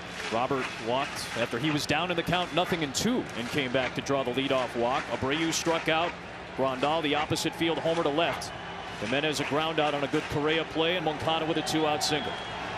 Sometimes as a pitcher, you're up 5-1. You try so hard not to give up a 4-run homer with nobody on base, you know? You got to attack those hitters right away. Sheets into right field. That's down for a base hit. Moncada will stop at second. White Sox putting together a rally, and the tying run is on base here in the bottom of the third against Garcia. And exactly what the White Sox needed to do. Like you said, Waino, chip away, chip away, chip away. Now it's 5-3, and they have a chance here. One swing of the bat by Garcia to take the lead.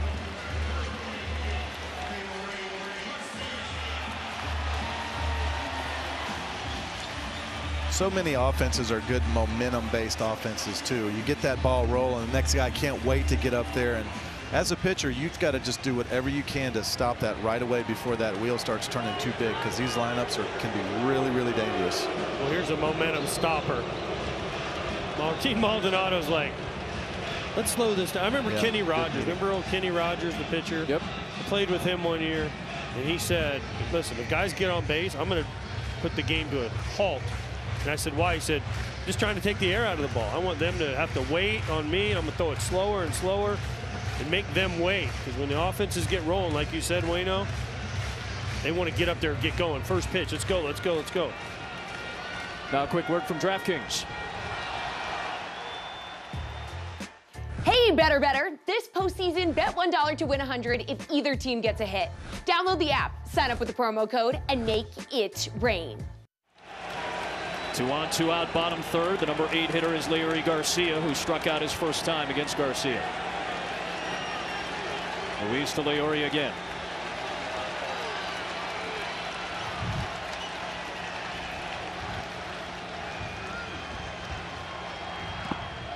In the dirt on that breaking ball to start. 1-0.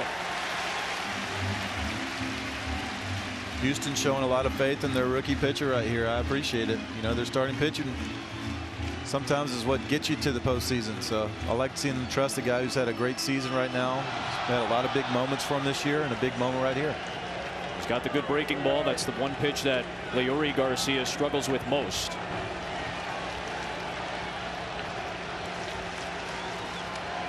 A 1-0. 2-0.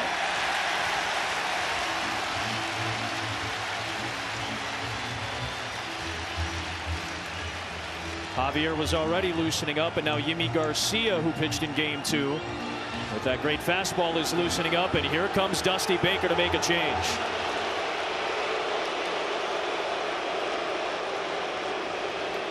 Never mind. Sticking. He's seen enough. They tried to stick with Garcia to try to get out of the inning, but back-to-back two-out singles from Moncada and Sheets in this inning to get the tying runs on base. And finally, the White Sox get an extra base hit in the ALDS. It comes off the bat of Grandal. And cut the lead in half. It's 5-3.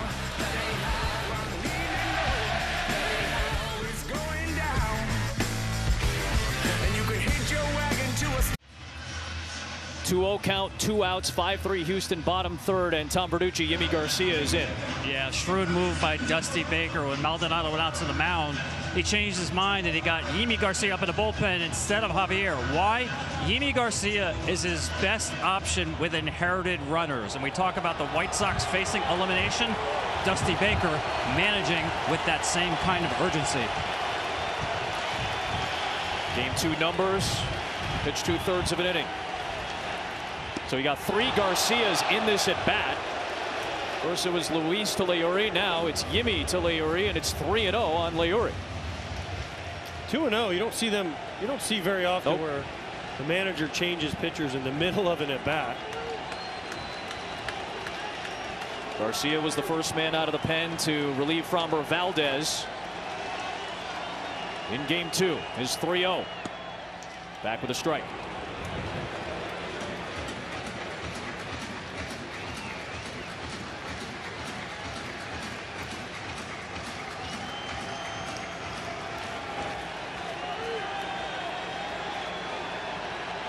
Fastball, slider, curveball mostly. Leury Garcia sends one to deep center field, and the White Sox have taken the lead in game 3.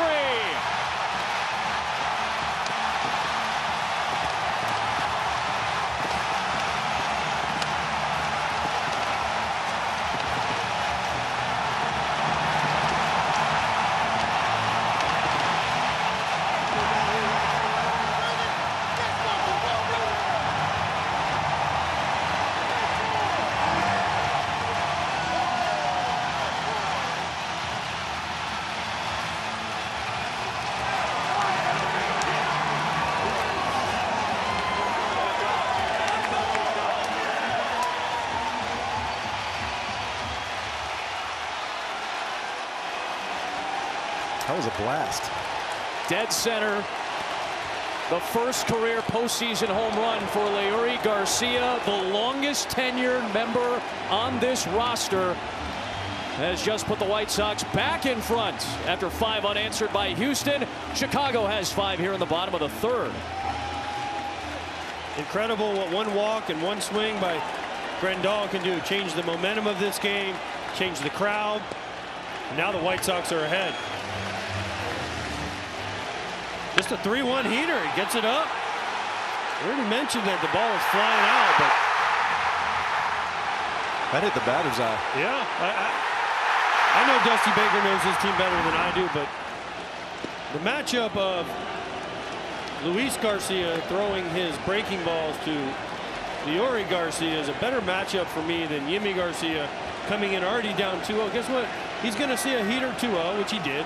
Then he saw a heater 3-0, and then he saw a heater 3-1, and he hit a 3-run homer. 2 balls and 2 strikes on Hernandez. 436-foot shot from Leury Garcia. From the 8-hole. Talked about lineup depth. These lineups, man, they're deep and they're strong all the way to the bottom. 436 feet out of your 8-hole. That's pretty impressive. 2-2 on Hernandez. Got him at the knees with a fastball to end the inning. But what an inning it was for the White Sox. They hadn't had an extra base hit in the first 2+ games. Grandal, the 2-run home run to cut the lead in half. And then Leury Garcia, the super utility, the longest tenured White Sox. A 3-run blast. We're through 3 in game 3, a 1-run game. Get up, never address me as Robert, less is by that De Niro. Far from a hero, I ain't never say my home.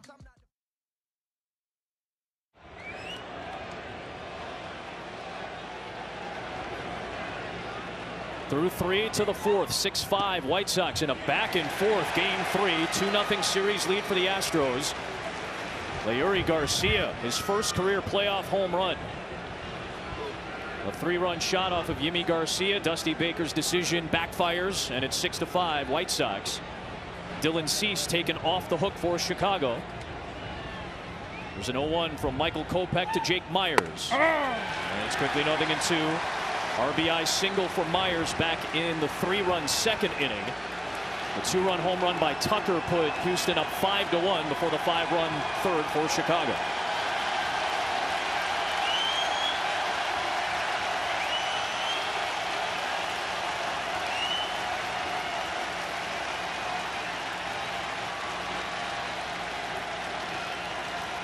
Kopech home with an 0-2. Close pitch, 1-2. So how long can Michael Kopech go? That's the question. That is the question. He's had 23 pitches so far. We told you his career high in relief was 51 last week. He can go 5 innings. We heard it earlier. Did that as a starter earlier this year. This is a huge inning, though. I mean, this is a big. They put a 0 up right here. That'll be huge for the White Sox. Get that shutdown inning after the big inning to get back in the game and get on top of the game. Actually, be a huge 0 right here. 1-2 to Myers. 1 away.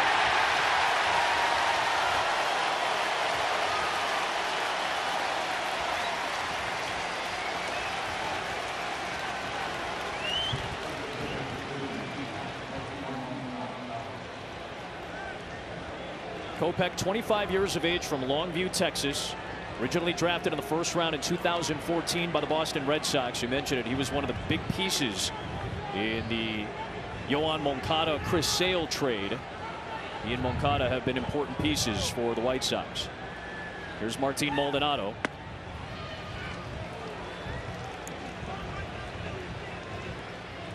Kopech's been used as both a starter and a reliever. 4 starts this season. 3 of them came in the back ends of double headers. Missed some time due to injury in the middle of the year. There's the fastball at 98, and it's 1-1 on Martin Maldonado, who's still looking for his first hit of the series. I like this guy's stuff a lot. I mean, obviously, it goes without saying, but I mean, he's moving it in and out. He's controlling it. He's moving it up and down. He's got a good breaking ball to go off of it. I don't know why you wouldn't want this guy to start, honestly. Injuries, injury history. There's a 1-1. Oh, off the fist, a defensive swing from Maldonado, and it's 1-2. The ball took off, got halfway, and exploded. This is self-defense. Ball's going to hit him if he doesn't swing it. I'm going to swing right here. Oh, no, I'm going to get hit right here.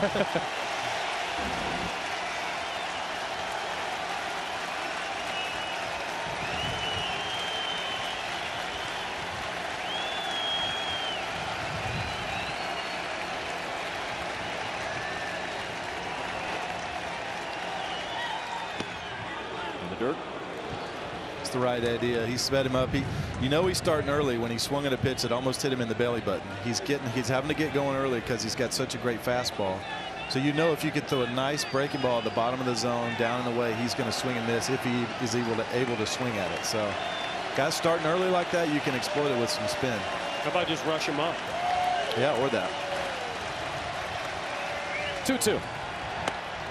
Down and away. How many times, though, you know, well, you're a pitcher, so you don't know. But as a hitter, you see a hitter swing at one in, up and in. You throw in the 2 strikes, you get up and in, and then you're like, oh, here comes the breaking ball. Yeah. As a hitter, they dive out. And those 2 takes showed me right there. He was looking breaking. Yeah, There's no way you can take that swing and then take those breaking balls if you're not looking for it. It's a good take for sure. 3-2 on Maldonado. Kopech, one of the best put away pitchers this year. Maldonado spoils a pitch there to stay alive. He used to be a hitter, AJ. As I've gotten older, it's harder to see that spin. Oh, what did we talk about when I saw you in St. Louis when you were in the wild card game? I said, come on now, you need to get a hit. You said first pitch slider, you're going to go deep off Scherzer. Didn't happen. Well, I was bunting. The situation changed. The next at bat, it was That's not for a lack of trying. It was a slider, too, I have to admit. It was not for a lack of trying. I tried to hit it back to Brunswick, where I'm from, and came up a little missed. There's a payoff to Maldonado. Down at 101 at the knees, and Maldonado can't believe it.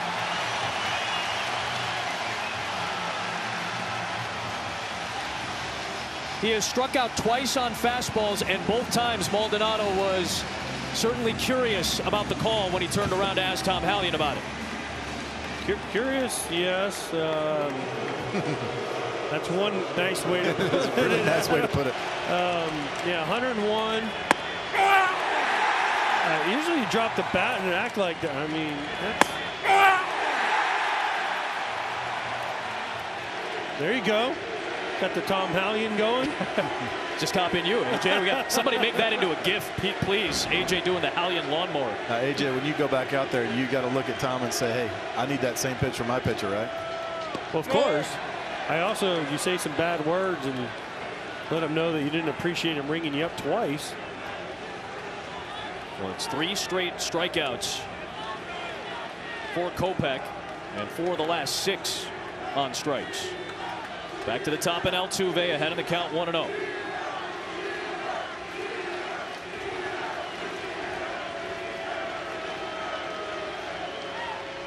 Ooh, way inside. 2-0 the count. Altuve has reached base safely in 19 straight division series games. He's always gotten off to hot starts in the playoffs. Been one of the best playoff power hitters in Major League history. Hit a career-high home run number this year with 31 in the regular season. 18 career postseason home runs and 40 RBIs, the most by a second baseman in playoff history. Kopech comes back with a strike. 2-0 breaking ball. Yep. He's an amazing player. There's so many ways that Jose Altuve can beat you. You know, you just wouldn't think looking at him that he would have as much power as he does. And he, you know, steals the big base when he needs to, makes the great defensive play like he did a couple games ago when he needs to. He's just an incredible baseball player. He's got incredible instincts on defense and offensively. He's a great player. Ahead of the count, 3-1. Be careful right here.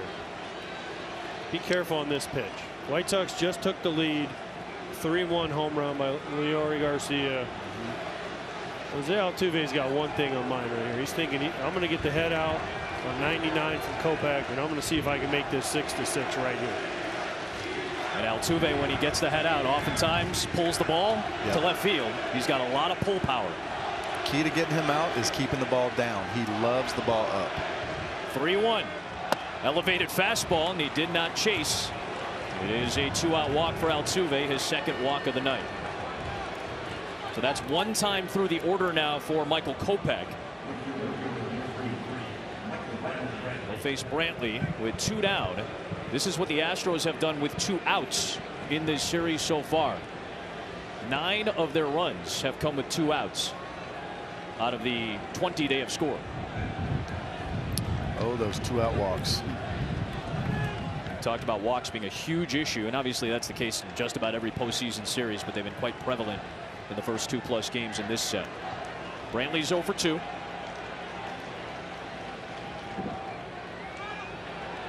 Altuve not stealing bags at the rate that he used to. 5 for 8 this season during the regular campaign.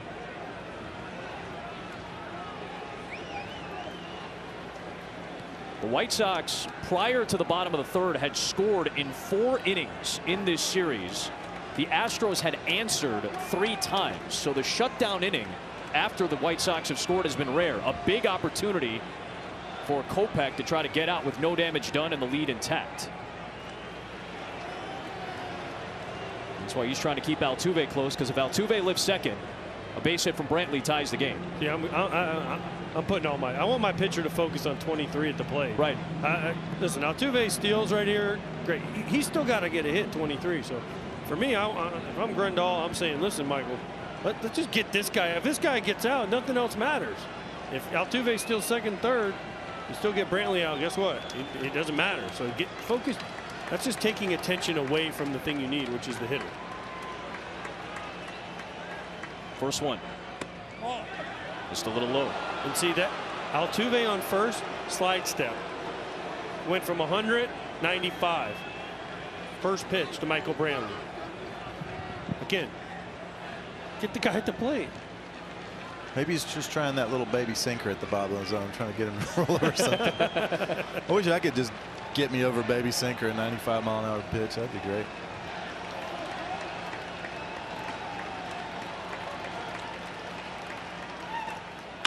The other way into left field.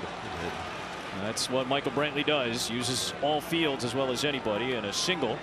His first hit of the night. Back-to-back 2-out base runners for the Astros here in the 4th. And now Bregman coming up. Those 2-out walks, I'm telling you, they are from the devil. They are.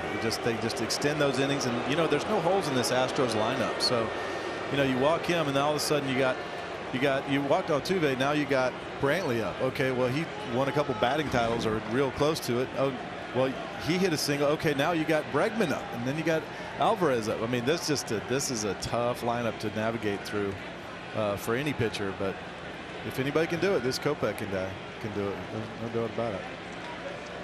Bregman singled on the infield in the 3rd off of the glove of Kopech. Struck out on that 100-mile-an-hour heater from Cease back in the 1st.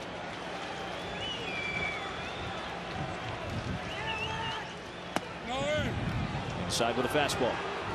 And then see, he went back to the high leg kick. He's not worried about Altuve stealing 3rd. Right. 98. Jumped at 3, 4, 5 miles an hour. That is amazing. What was the velo on the changeup? Did you see? 90, 89.8. 1-0. Back up the middle and into center field. Altuve around 3rd. Here comes the throw. It is cut off, and Alex Bregman has tied the game at 6 apiece. A 2-out rally from the Astros here in the 4th. What a game, first of all. Nobody gets the lead and wants to hold on to it, right? But 2-out walks, the devil walk, as you said, Wayno. I mean, and then what? I mean, he just takes this ball right here and just belts it up the middle. Bregman 2-out hit. I mean, it's incredible. These two teams, what they've done tonight with 2 outs, and what the Astros have done this whole series in big moments. I mean, it's hit after hit after hit in these big moments. It's incredible. This is a heavyweight fight right here. Yeah. They're just knocking each other around and coming back. But, you know, there's things that you notice when you're up here in the booth that you don't really notice when you're on the mound. You know, the 2-out walk, you're not thinking anything. You got 2 outs, nobody on. You know, a really tough hitter at the plate, but you're thinking, all right, I'm just going to pitch him really tough, and I'll get the next guy. But then all of a sudden, you know, geez. The guy on deck, the problem is he has a 14-game hitting streak. That's Michael Brantley. Yep. So. Well, we have a moment. A quick word from Loan Depot.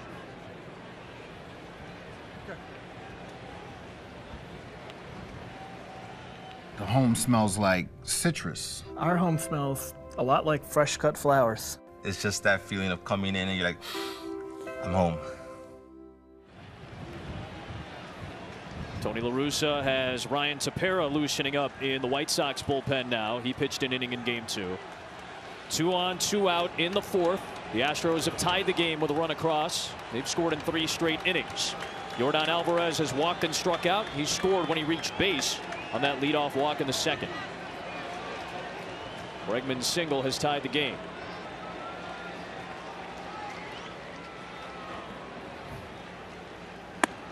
Is it 6-6 in the 4th inning right now? Oh man! But you weren't kidding. This one feeling like a heavyweight fight. Oh man! It feels like it tonight. Fury and Wilder the other night. They just kept knocking each other down, right, until finally somebody couldn't get up. But right here, okay. So the White Sox, we talked about, they don't shift a lot. This right here with this guy hitting, I don't love the shift right here. Full shift, right? Because this guy's so good. Kopech's going to pitch him away. He's not going to challenge him in because this guy will hit one. Alvarez will hit one 500 feet, right? The whole left side of the infield's wide open. All he's got to do is get one of those fastballs away, get a little ground ball to the normal shortstop, and it's 7-6 Astros. Career OPS 950 against right-handers, 945 against left-handers. So already a good indication of how he can use all fields against different sided pitchers. Those are really good numbers. We saw it in game 2 when he got the hit to left, right, or up the middle off of the left-handed pitcher, right? Off of Crochet. Was it Crochet or Bummer? Did that against Bummer. Bummer, yeah. That was the one to take the lead. He had the RBI to center in the 7th inning. The Astros are 3 for 6 tonight, runners in scoring position. They're hitting .440 with them in the 3 games of this series so far. Timely hitting, something that often pops up in these conversations during postseason series. 2-1 on Alvarez. He had a timely hit. He got one off of Garrett Crochet back in June for a walk-off. One of the 5 regular season wins for the Astros in 7 meetings. The 2 White Sox wins came at this ballpark in July against Houston. The 2-1. Foul back. Chance to get out of this inning with only 1 across and the game tied. Here they come in Chicago.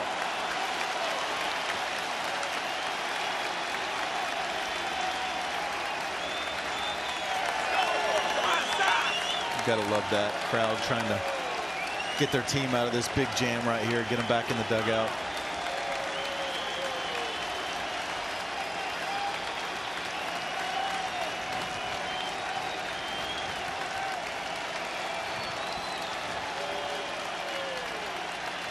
Two. About 40,000 umpires all thought the inning was over. Well, only Waino wanted that ball. That ball's inside. It's a great take. It's a good pitch. It's in. Good pitch, good take. That guy wanted it more than you did, Waino. 3-2. Runners will be moving on this pitch with 2 outs in the 4th. Fouled away again. Goodness, what a battle. Oh, yeah. Holy man. I'm exhausted. We're only in the 4th, buddy. Oh, by the way, speaking of exhausted, Kopech's at 46 pitches. That's right. We told you 51 is career high out of relief. 5 innings going to be tough tonight. He's only at 2 innings. Unless he's going to hit 100+ pitches, which there's no chance Tony La Russa will allow him to get to 100+ pitches. This might, if he gets out of this might be it. After the adrenaline and everything. Trying to put the spell on Alvarez. Another 3-2. He struck him out.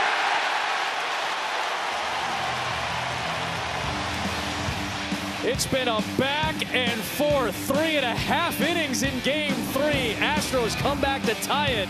Bregman the RBI. But the strikeout from Kopech gets Alvarez to close the inning. I guess some credit goes to that gentleman right there.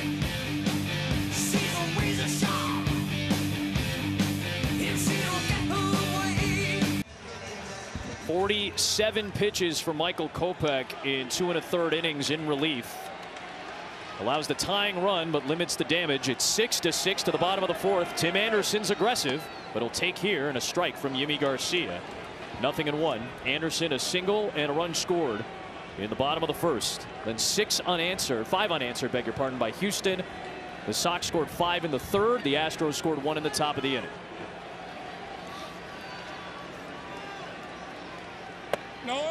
Outside, and it's 1-1 on Anderson, who continues to extend that major league record in the postseason. 14 hits in the first 6 career postseason games.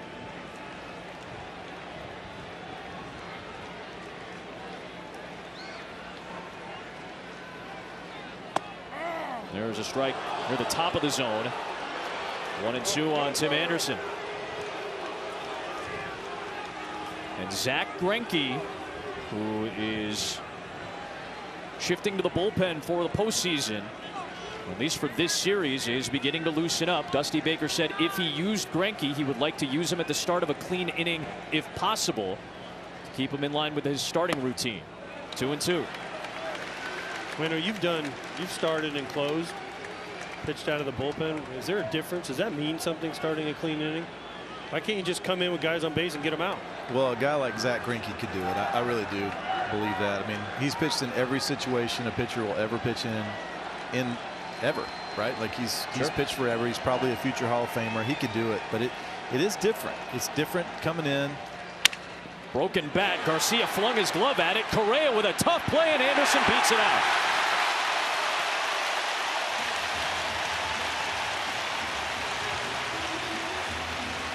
"15 playoff hits and another leadoff single for Anderson. This one starts the 4th. I like Zach Greinke in any situation, but I do agree with Dusty. Just bring him in. Just, you know what? But why would you? You have guys that are down there that's what they do. They come in mid-game. Their craft is getting people out. You know, like Yemi was earlier. We talked about how he was one of the best in all of baseball, getting clean innings out of the, like when there's runners on out, there's already runners on base. He's one of the best in the game getting out of those situations. There's people in that pen that are really great at it. He's a starter. Let him come in with a clean inning. But if anybody could do it, Zack Greinke could do it for sure. He's not going to be scared of any situation. Here is Luis Robert.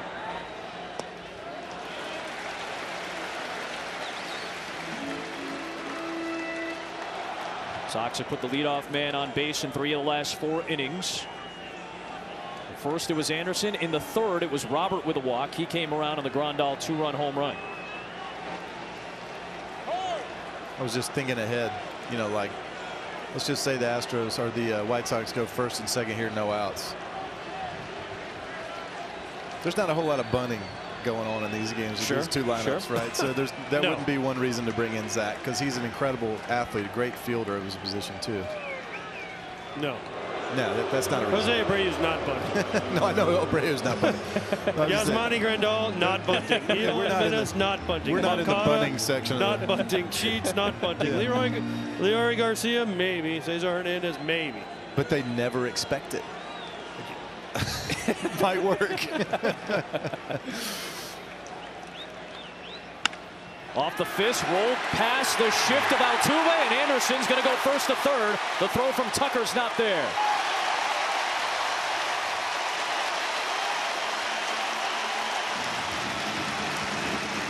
The Astros shift more than any other team in the American League. That time the shift hurts them.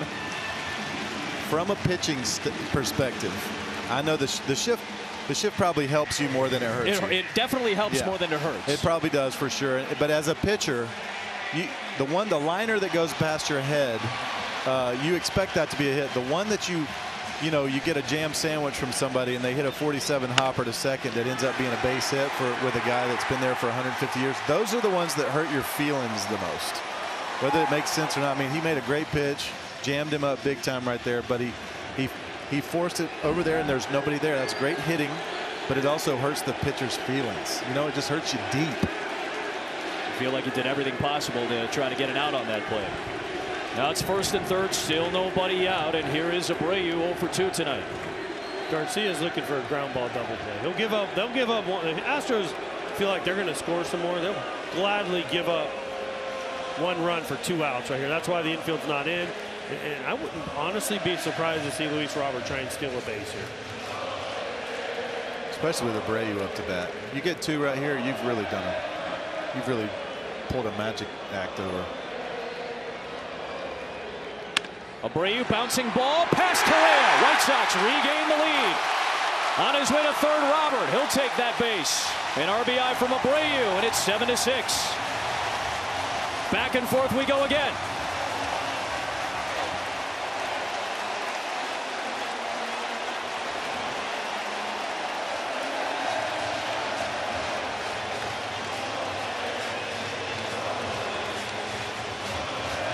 Here he comes.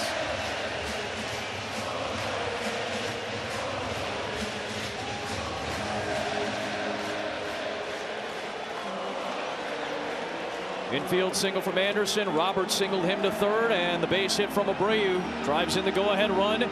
Yimi Garcia is done. Zack Greinke's coming out of the pen for the Astros.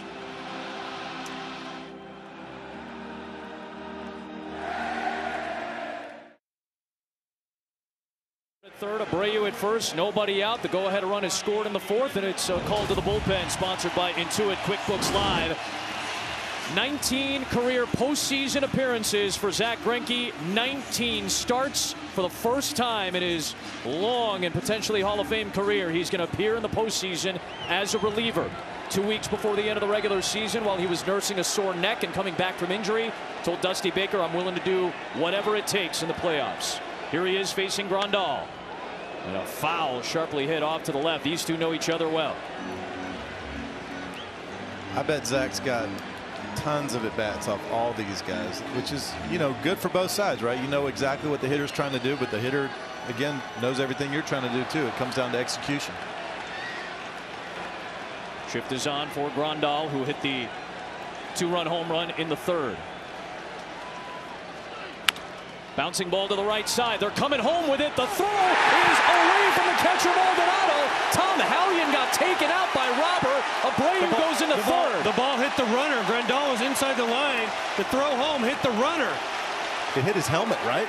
He was inside the line, and the ball hit him when Gurriel threw it home. I don't think you can do that. It's going to be a dead ball potentially here. I don't think you can do that. Dead ball potentially here. First off, is Hallion okay after Luis Robert came charging in at home plate? What in the world just happened? Wild He would have been out at the plate, but he was way inside. What happened to Hallion? He got trucked by Luis Robert came charging home. I mean, so here's the play. Grandal's way inside. Like, I mean, he's crazy inside the baseline right here. Like, he's in the grass, doesn't get out of the way. The ball hits him, and then Luis Robert sliding in and just takes out Tom Hallion at the plate. Oh, yeah. Plenty to sort out here. I mean,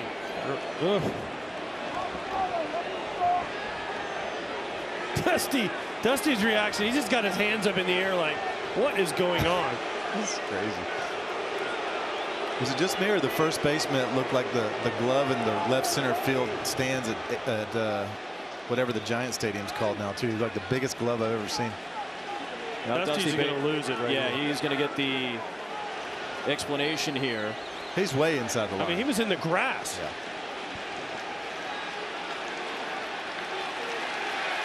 Saying it doesn't matter where he runs.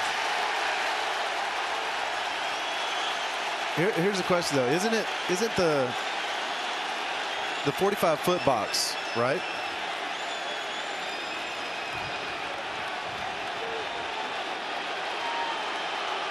I think the rule, and I could be wrong here, but I think the rule is you establish the line until the 45-foot box, and then you have to be inside the two white lines. The other thing to establish here that's very important to this, the runner's lane rule doesn't apply to the play because the baseline is essentially whatever you establish it as. I'm sure that's part of the explanation for Dusty Baker. So Grandal's already inside the line. He didn't go out of his way. I'm not going to say he did that on purpose, but he did that on purpose. He did not do it on purpose. I think that might be the veteran play. He stuck his shoulder right into that ball. And then on this, Robert takes Hallion out from his legs. I mean, wow. And then Tom Hallion gets... Oh, boy. I mean, that was... So let's piece this together, by the way. Again, the lane line, so to speak, is where Grandal establishes it. So he's going right out of the box. That throw, by the way, doesn't apply with the base runner, only applies if he's getting thrown out at first base. So that's a throw that comes home. It's a choice from the first baseman in that instance in Gurriel. So the ball is live until it isn't at the end of that play. That's why the run comes across. After all of that, Abreu ended up at third. It's Grandal at first base. Fielder's choice RBI E3 on Gurriel. And it's 8-6 White Sox. Still nobody out. And now Jimenez at the plate with runners at the corners. And goes after the first offering from Greinke. Reggie Jackson, World Series, sticking his hip into the ball. I mean, I was thinking of A-Rod when he was doing his running motion and he hit the ball out of the catcher or the first baseman. Yeah.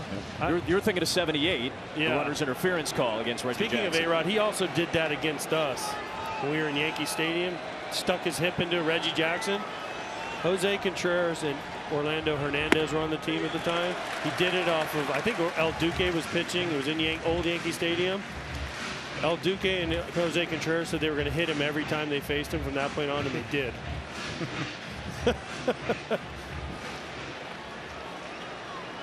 Because he, yeah, it was bad. There's a strike at the knees from Greinke.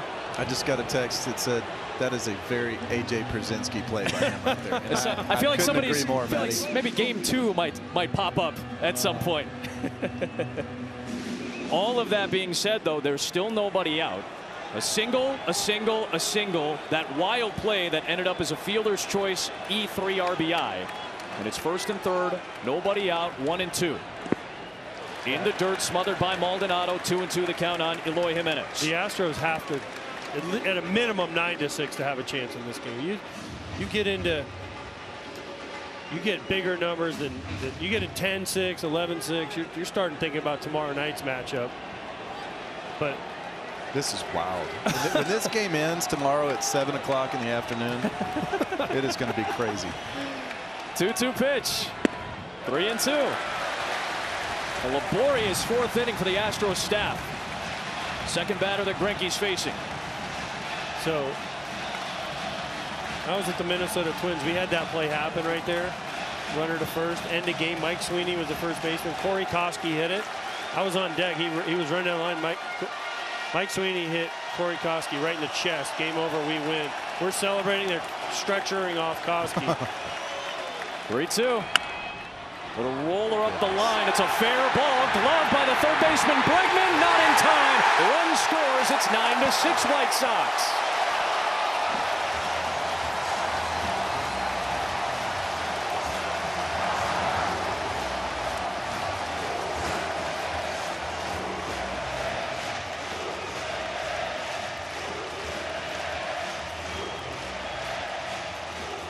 The heavyweight fight is starting to turn into a cage match with this crowd. 9-6 on another close play. A few innings ago, this crowd was quiet. Now we got hoop, there it is, and we got air guitars left and right. This is absolutely bonkers. And if you're Zach Greinke, you've given up 2 doinks in a row and no outs. Crazy. Well, the White Sox haven't exactly smashed the ball around the ballpark this inning. The first hit was an infield single, then 2 choppers through the hole, right? And then more choppers. That ball was going foul, hits the line. Roger Bossard, the groundskeeper for the White Sox, he engineers the line so it'll stay fair. I mean, that was blatant. It was going foul, hits the line and kicks dead right for a knock. And now Moncada, 0-1 the count. He flew out on a good play by Jake Myers in center field to take an extra base hit away from him. Singled and scored in the third. You talked about Roger Bossard. He's the godfather here. Sodfather. The Sodfather, that's right. This ball's going dead foul. Watch. Whoop, nope, yeah, it hit the line. Hit the line and had that English right back into fair play. That's why Roger Bossard always gets a full share when the White Sox make the playoffs. It is one of the best grounds crews in baseball. There's a 1-1.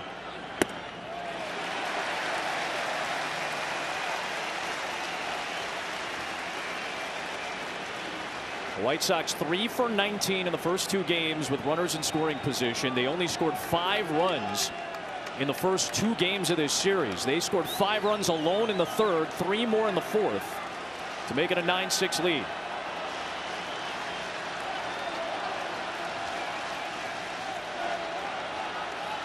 The 2-1.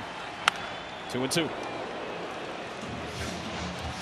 For Zach Greinke coming into a tough spot, inheriting runners in his first career relief appearance in the postseason. 6-time All-Star, including 3 straight years from 2017 to 2019. The Cy Young Award winner, what feels like a lifetime ago, in 2009. This guy has had a very impressive career with longevity and a huge spot here in Game 3. Let's not forget we're only in the 4th inning. Yeah, long way to go in this one. The 4th? What else could happen? Home runs, plays, guys sticking their, getting in the way of throws to home plate. I mean, there's. And every time we say, man, they just have to do something now or blah, blah, blah.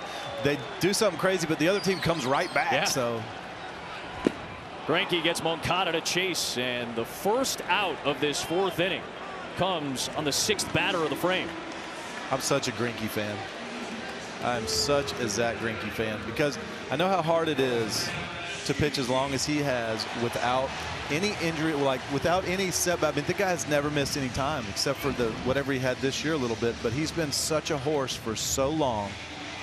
It's really remarkable. And as he's dropped in velocity and whatever he's made up in pitchability, it's really been cool to see. 29 starts this past year and 30 appearances. Here's Gavin Sheets with 1 out and 2 aboard. The bottom of the 4th. Takes a strike. Greinke 33 starts in 2019, 33 starts 2018, 32 starts 2017, 26 more in 2016. The numbers are the same year in and year out for this guy. Remember the incredible 2015 he had with that Cy Young candidacy. Finished second that year with the 1.66 ERA. 1-1 on the rookie Gavin Sheets, who has had big hits in his young tenure with the White Sox. Greinke's got one of the coolest changeups of all time too. He throws a changeup that's like 1 mile an hour off his fastball a lot. I've never seen it. It is crazy. It plays almost like a two-seamer, but people swing at it like it's a changeup. It's because he grunts really loud when he throws it. 2-1 on Sheets. He will not give in. He'll keep throwing. He'll keep trying to dot that outside corner with the fastball and the changeup. 89, like you said, 89 fastball, 88 split change, whatever you want to call it. And he will not give in. He will just keep trying to hit that outside corner. Be ready for the 60-mile-an-hour curveball that comes off of it too. Tossing Eephus once in a while in there as well. Sometimes he'll just tell the catcher what he's going to throw.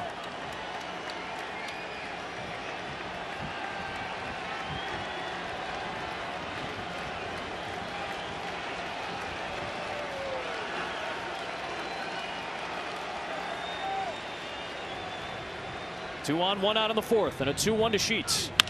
Is on the ground to the right side, past to diving Gurriel. Stop sign at third base for Grandal. Into second base goes Jimenez.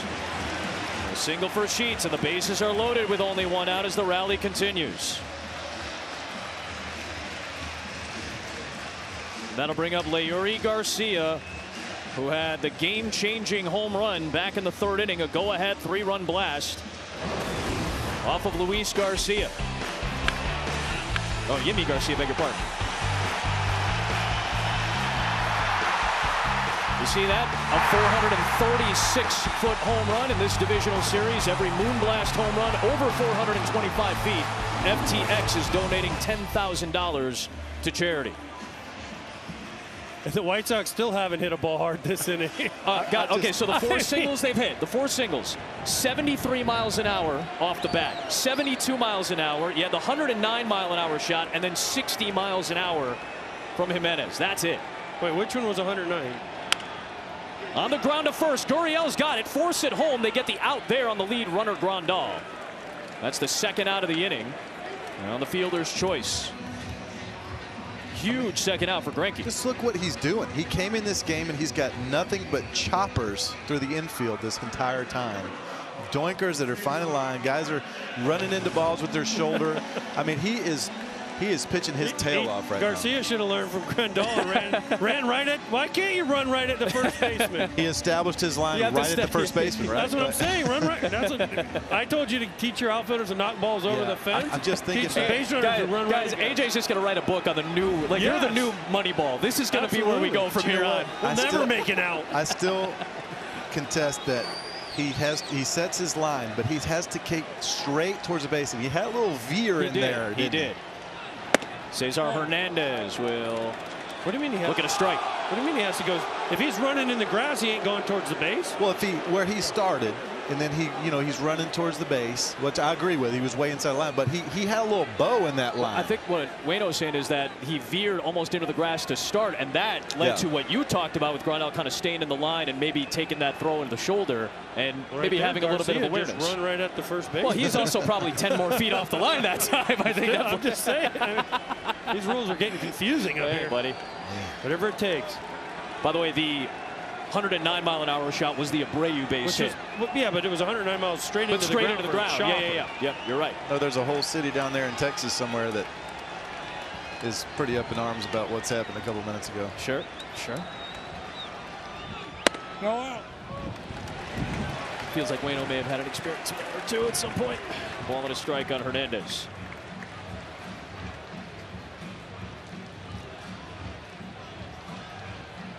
What a game. 17 hitters combined in this 4th inning between the Astros and White Sox. My goodness, what a game. Still in the 4th, a 1-1. On the ground to first, Gurriel is there. Foot race to the bag, and the inning finally comes to a close. But 3 runs from the White Sox, a little voodoo magic. First home playoff game since 2008. The play from Grandal was wild. It led to Robert and Hallian colliding. Hallian and Baker A little bit of English up the line at third. What an inning to the fifth. 9-6 in game 3.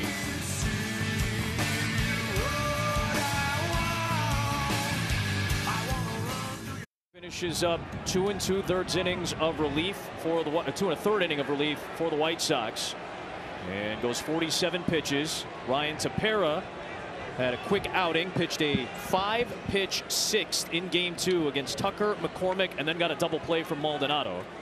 He'll face Correa to start this 5th inning. Folks, what a game here in game 3. 2-0 series lead for the Astros. White Sox scored first in the first. Astros scored 5 unanswered in the next 2 innings. A 5-run third for Chicago. 1 in the 4th for Houston. 3 for the White Sox in the bottom of the 4th. And now the Astros bat down 3. Correa has scored twice tonight. And he takes a strike.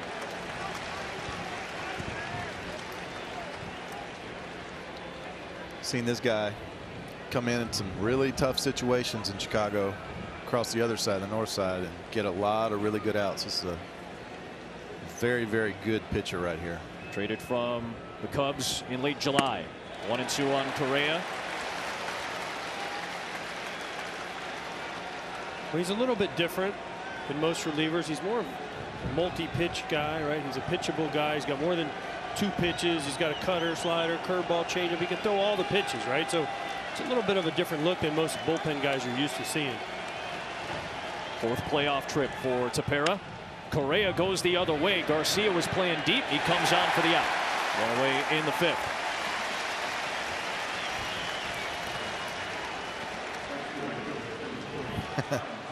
Almost to the halfway point here in game 3. Adam Amin, Adam Wainwright, AJ Pierzynski, Tom Verducci, our fantastic crew.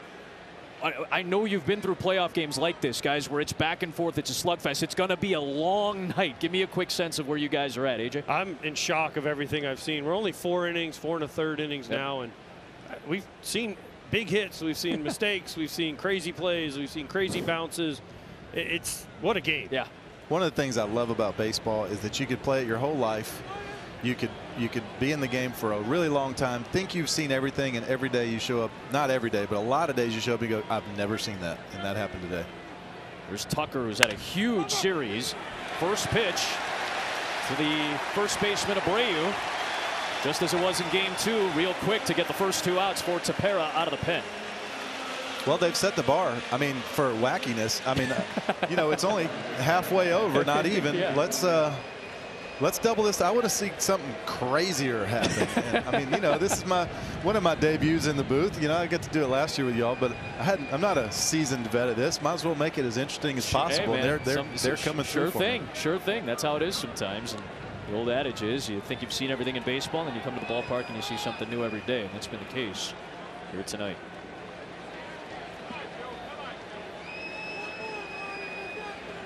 White Sox trying to do something that the Astros did last year in the ALCS. They got down early 3-0 in the series to Tampa Bay, came back to force a game 7, eventually losing it. The White Sox down 2-0, trying to come back. There's a strike to Gurriel. He's 0 for 2 tonight, 1 for 10 in the set for the AL batting champ.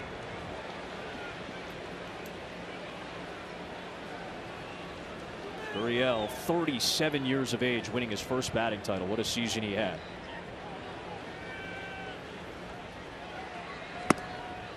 Ball low. It's that little slider cutter. It doesn't seem like hitters get a real good look at that pitch for whatever reason. It's like they have a hard time picking up the spin. Something. I've seen some really bad swings on that slider on him. It's the pitch he uses the most, 45% of the time. Tepera goes with a slider. Opponents hit 132 against it this year, although opponents didn't really hit much of anything from Tepera between his 2 stops in Chicago this year. That Cubs bullpen had a stretch where they didn't give up even a hit for like 50 innings or something crazy like that. Down the left field line, and it is foul. It'll be 1-2 on Gurriel. That was really the effort for the Cubs that at one point got them towards first place in the first half of the year.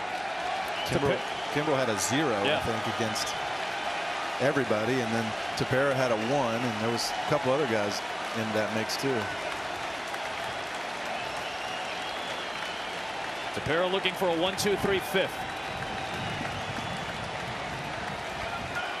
Gurriel, one of the best 2-strike hitters in the game.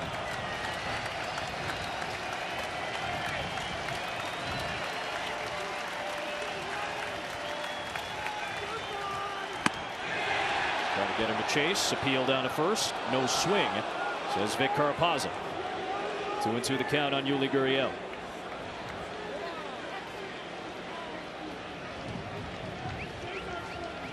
Never get the call when you wait.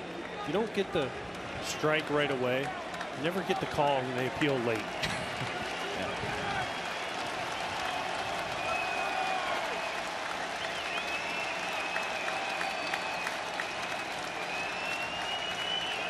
Tepera downhill to Gurriel. And it's the first 1-2-3 inning since the top of the first. We're halfway through game 3.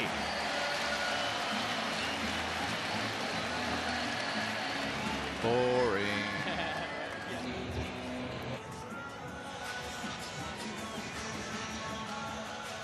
This is the postseason where a moment, any moment, can become major. Tonight is a great example of that. You can follow at MLB on Twitter, Facebook, Instagram, and YouTube to make it major.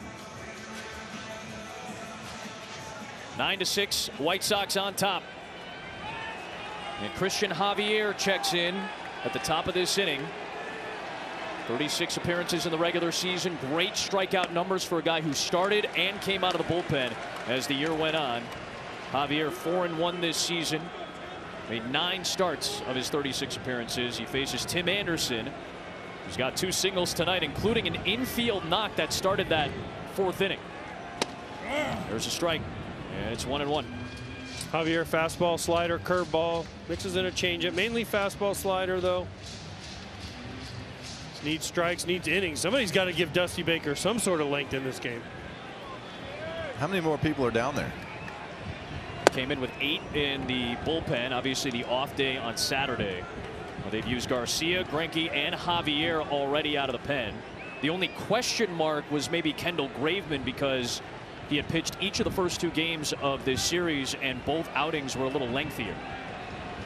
This is when you're a starter and you're sitting on the bench. You start looking at the other starter. Although they may not have any other starters on the bench. Sure.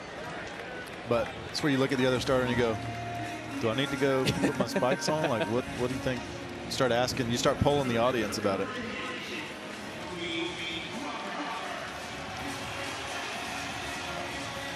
Anderson down to start this inning.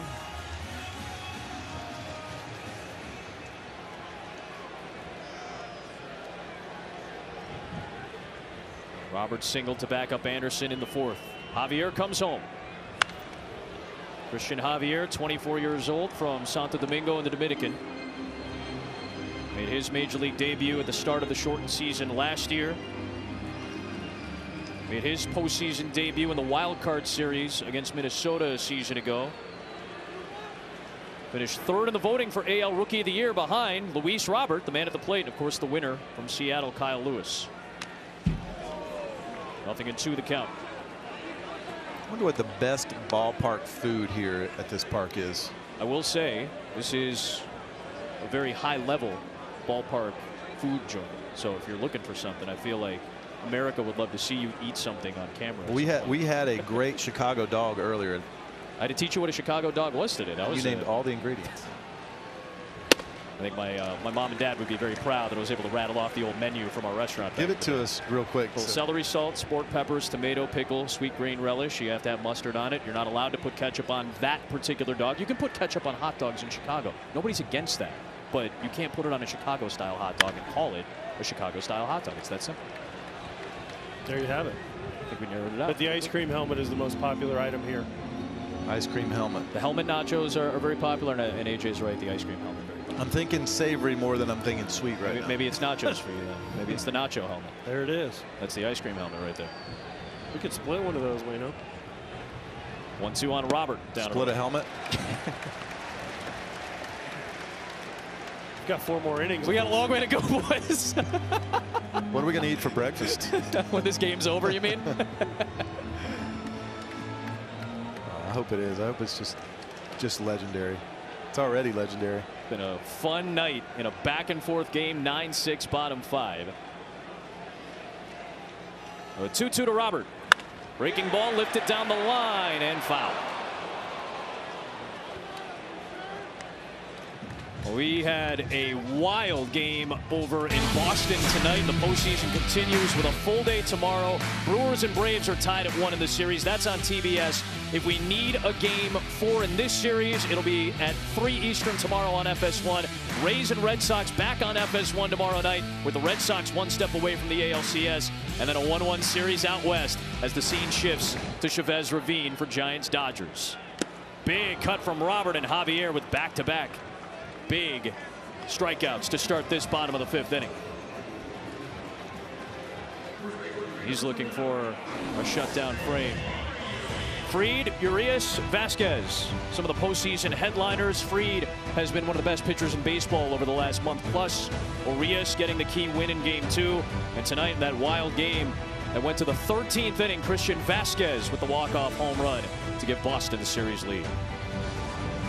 All these series are going to be, if the White Sox come back and hold on to this one, all these series get real interesting. 1-1 in both National League.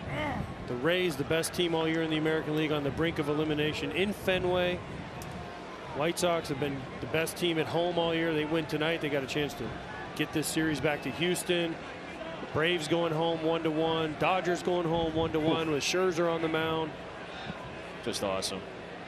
Alex Wood will pitch for the Giants tomorrow in game 3. So there's another added storyline going up against his former club. Scherzer's been excellent since coming over from Washington. Ian Anderson getting to start for Atlanta tomorrow. We'll see who Milwaukee comes out with. 0-2 on Abreu. A chance to strike out the side for Christian Javier. Guy who was cut down on his walk issues. 0-2. Bouncer in the dirt, and it's 1-2. Maldonado's so good at that. He's a wall back there, I think is the word you used for him. He is just so, the ball just hits him and dies. It never, I mean, just boop. Even off the face mask, it just right there, perfectly in front, nowhere to go. 17 Gold Glove Award winner Martin Maldonado behind the plate. I've been up to bat a couple times when he's thrown through to second base to get runners caught stealing. And when that ball whizzes past your ear, it looks like a bazooka. There was a sequence the other day where Astros pitching had Maldonado behind the plate, and he called for 3 straight curveballs. 2 of them were in the dirt, and he stopped them both, and he called for another curveball again. Tom Verducci pointed that out to us earlier with our chat and Dusty Baker. And he said that's Martin Maldonado, as confident as it comes behind the plate defensively. 2-2 to Abreu. No. Close pitch, but off the plate. And he was with the Astros a couple years ago, and then he left to go somewhere else, right? And then they traded to get him back, right? To get him back in Houston. Martin Maldonado, yeah, the Angels. Because he was just a vital part of that team. He controlled those pitchers really well. He blocks and throws great. And, you know, with the thump that they have through their lineup, what they needed was a defensive backstop that could really control them. Oh! Fans have seen this all year. Abreu has been hit more than 20 times this season. Obviously not anything behind that pitch other than Javier lost it. He had a chance at the first 1-2-3 inning of the night, and he lost it, and Abreu's aboard with 2 out. Well, you know, pitching to Abreu is tough because you have to pitch him inside to get him off those balls away. If you're just going to try to throw balls and let him lean out over the plate, he's going to smash the ball, and he can hit it to all fields. So you have to show him in there. He has a tendency to chase it in off the plate. And sometimes you run it in there a little bit too far because you know you can't leave it on the plate inside. Right. So the inning extends to Grandal. In there for a strike. And Grandal has been at the center of this game tonight. A walk in the first, the 2-run home run in the third, and then that wild sequence on the fielder's choice error that drove in a run in the fourth. Well, you don't want to miss over the plate, right? Wait, right. To Abreu, you want it. It's got to be in or off. You can't. You cannot miss. You can't miss the middle of the plate to Jose Abreu. You just can't do it. Yeah. And if you don't get him uncomfortable inside, then he's going to lean out there and he's going to smack balls. So you got to get him. You got to move the feet a little bit. Now, obviously, you didn't want to hit him, but you got to move the feet a little bit so you can go back down away or stay inside to try to get him out.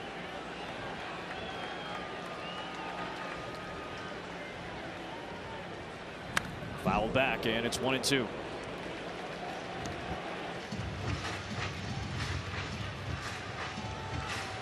A little more from Tom Verducci down to the field. Yeah, getting back to that fielder's choice play with Grandal, it's important to remember that a running lane is not established until there's an attempt to make a tag at the runner. Grandal could run over the mound if he wanted. The only thing being discussed right there among the umpires is, did he do anything intentional to interfere with the throw? They got together and said no, nothing intentional. So the foul line itself, not in play there. 45-foot running lane, not in play yet.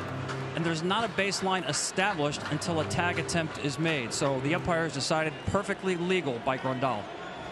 Really appreciate Tom giving us the additional layer to the rule there.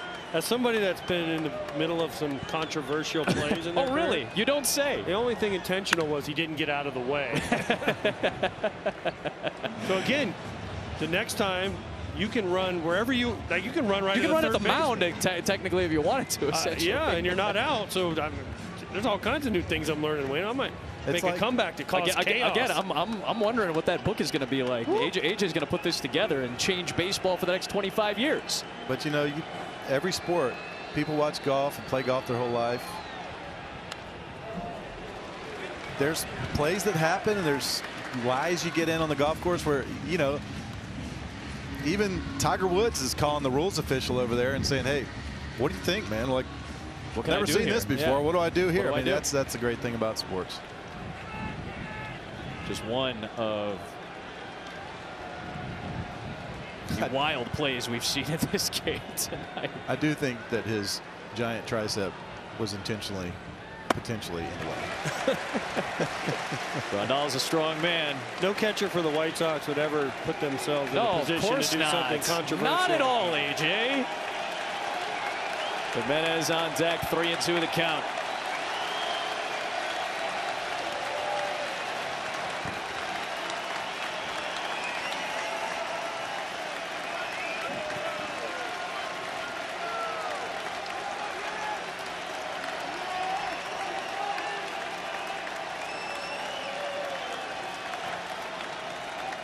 Payoff pitch, runner goes. And Grandal walks again. 4 productive appearances for Yasmani Grandal, and another 2-out rally for these two teams tonight. Both of them have been putting it together with 2 outs. And now Eloy Jimenez to the plate.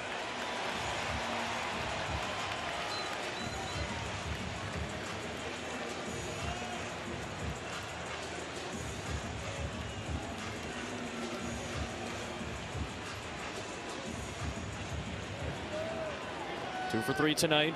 RBI single in the first to give the White Sox the early lead. RBI infield single in that 3-run fourth. Grounded out on a good play by Correa in the third. Infield plays back against Jimenez. Javier struck out the first 2 batters in Anderson and Robert. Free passes to Abreu and Grandal.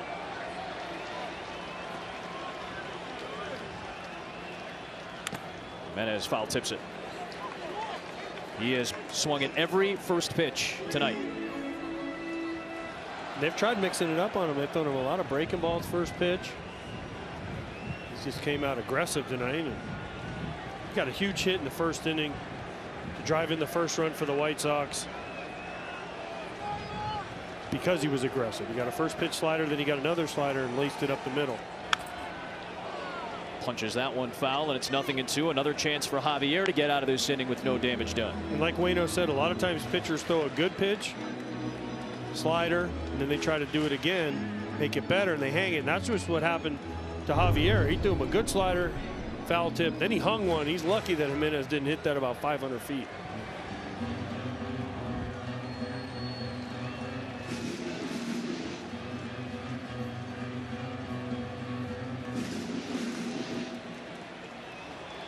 Much better work from the bottom 2/3 of the order for the White Sox. Good stop by Maldonado again.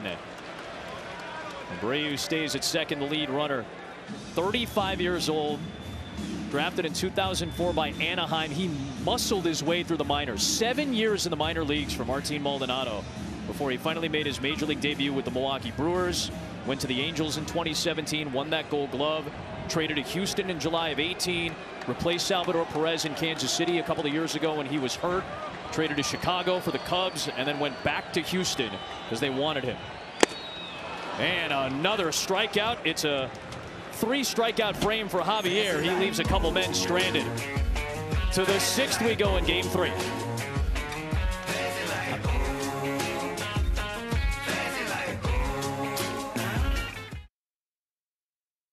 Welcome back to the 2021 American League Division Series presented by Good Sam.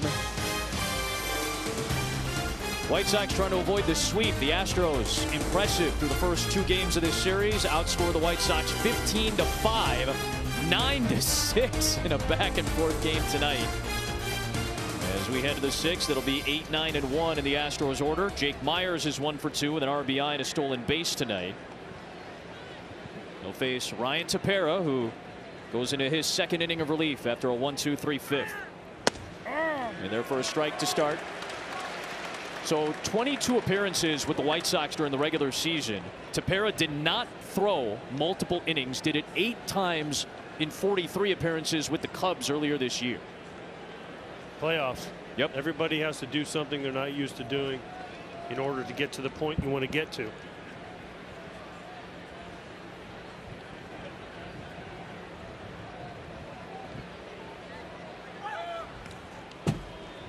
One on He's Jake probably Myers. got these first 2 hitters, right? And then looks like they got a lefty warming up maybe for Brantley. For the first 3. First Altuve, 3. Yep. Myers, Maldonado, Altuve, and they have Bummer for Brantley. You're right, Myers. Maldonado, Altuve. And Bummer, a very good ground ball pitcher. Brantley's numbers way down relative to his excellent numbers against right-handed pitching. 1-1. A little bit low, and Myers held up. So this is a big bridge inning here for the White Sox, right? If Tepera can get through this inning, then you have Bummer face Brantley, Bregman, Alvarez. 2 of the 3 are lefties. That's the 7th they're trying to clear for Tony La Russa. Then you have Kimbrel 8th, Hendricks 9th. That's how they get through the 9th inning with their bullpen right now. Yeah, then it's starting to look more normal.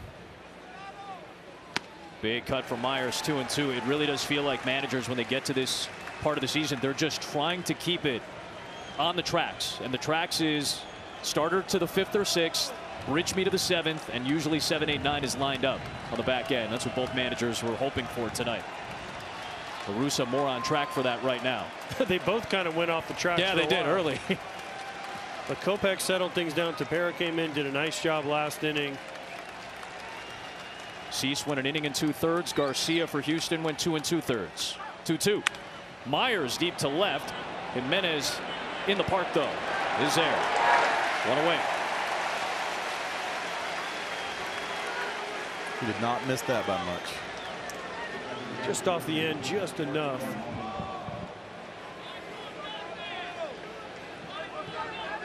He's retired, and that'll bring up Maldonado.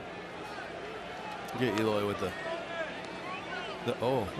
stylish catch too. The shirt's all down. He's got like the front of a romance novel look going. You're going back to the days of the 2000s with Fabio on the cover of a lot of those books you walk through in Jewel.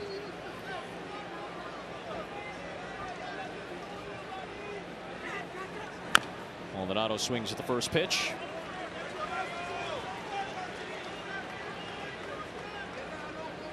Maldonado looking for his first hit of this series. 0 for 10 with 3 strikeouts, 2 of them tonight, including one on a 101-mile-an-hour fastball from Kopech. He's been fanned looking both times, and both times he was fairly upset with the call. There's a cut on that breaking ball, and it's 0-2.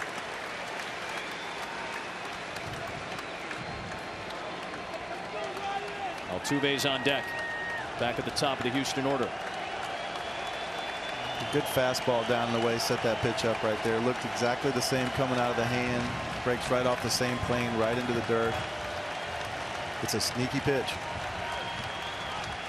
Home with an 0-2. 2 down.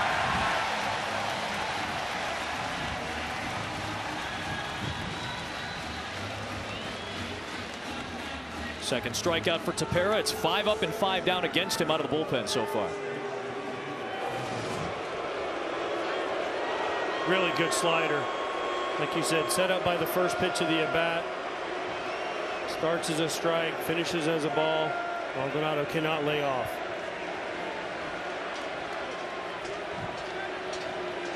Want these good hitters to chase something. You gotta throw something for a strike that looks like the one you want to chase. You want him to chase, and he did that really well there.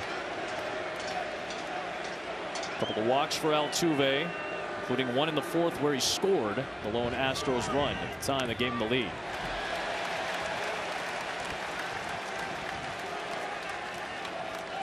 And tied the game, beg your pardon, back in the fourth. 0-1 on Altuve. He only has 2 hits in the series, but he's walked 4 times.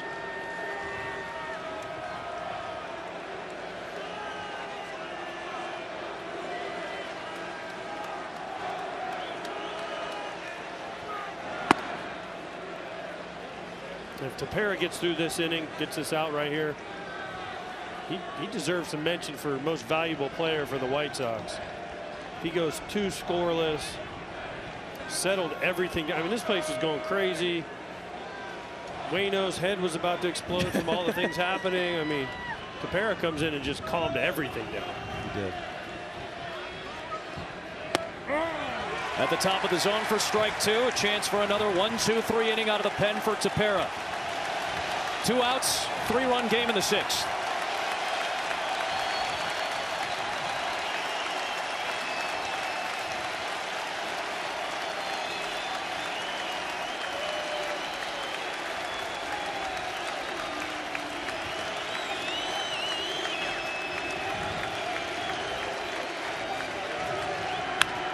Bouncing ball wide of third.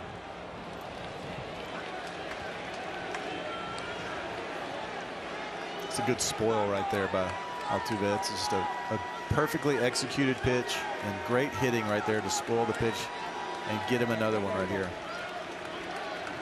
Seems like if you try to attack him away, he just reaches out and keeps fouling pitches away and tries to force you to throw back in against him.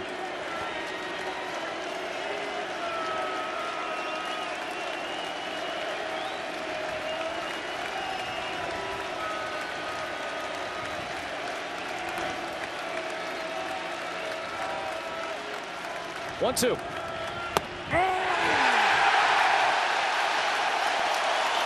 Inning over.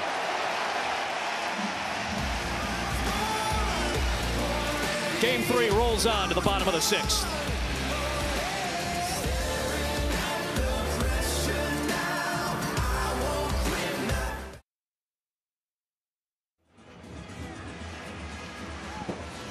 This game featured on the free-to-play Fox Bet Super 6 app. One of the questions in tonight's contest: which team will throw the most strikeouts, and how many will they have? Chances to play Super 6 all postseason long. 5 strikeouts from the Astros pitchers, 7 from the White Sox first 2 pitchers. Then Tepera came in. It's 10-8 in favor of Chicago. Yoan Moncada will lead things off here in this last of the 6th inning. 2 huge innings from Ryan Tepera to bridge it to the 7th. Moncada lifts it in the air to left. Brantley angling over.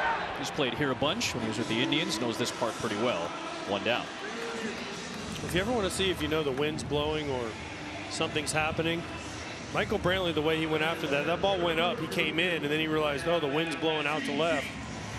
Circuitous route. Nicely done, Great sir. work. Well done. Go get it. Yeah, the flags are really whipping now. You can see him up there above the scoreboard. Watch him go in, and then he realizes, oh boy, wind's blowing that ball a little bit farther back than I planned. One away for Gavin Sheets. I don't know if I'm supposed to talk about this on there, but I do have to mention that they brought us 3 They did. Nacho helmets. They did. And they're outstanding. I was going to say, I imagine on a happiness scale, you're pretty high up on the chart right now. I got the pulled pork, attaboy, jalapenos, salsa, sour cream. So what you're saying is you're living and you're watching Game 3 of a really fun postseason series. So basically, you're living your best life at this moment, right? I think all three of us, in a sense, are. All the way 1-2. Also realizing I need to start asking for more things. You know, like, man, I love those. Here's those this magical thing. TVs from Best Buy. Here's this magical thing where you just go, hey, can I get one of these? And because you're Adam Wainwright and AJ Pierzynski, they might do that. You know, an ice cold Gatorade right now would be great. 2 balls and 2 strikes. Best part about the nacho helmet is after you eat it all, you can take it home to your kids. There's your Chicago dog you had, by the way. That's right. I'm 100% taking this home. Yeah, and you can wear it for BP in the offseason. It's actually a very nicely weighted helmet. 2-2. Held up. Question is, am I going to have to take or need to take BP in the offseason coming up right now? Wayno, asking you shall receive. There's your game. See what I'm saying? See what I'm saying? And Best Buy gift cards and Bass Pro Shops. By the way, your white shirt situation right now is a little more tenuous with the nachos and the Fruit Punch Gatorade right now. I'll point this G right towards the camera though. Watch. 3-2 on Sheets. And a good off-speed pitch from Javier for another strikeout. That's his 4th since coming in. Hey, Javier's been good now too. Yep. Let's not forget he came in, punched out the side in the 5th. 2 outs in the 6th. A lot on breaking balls. Got a good curveball going. Sheets here, emergency hack, just trying to spoil that pitch, but strike 3. Javier's been good too. Dusty Baker needed somebody to come in and calm it down. Javier's come in and been that guy for him.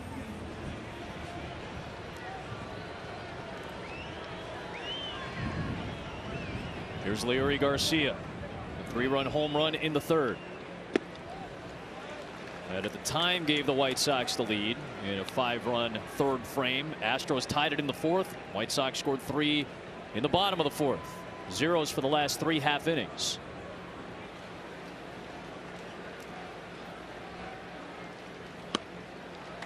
Two balls and no strikes.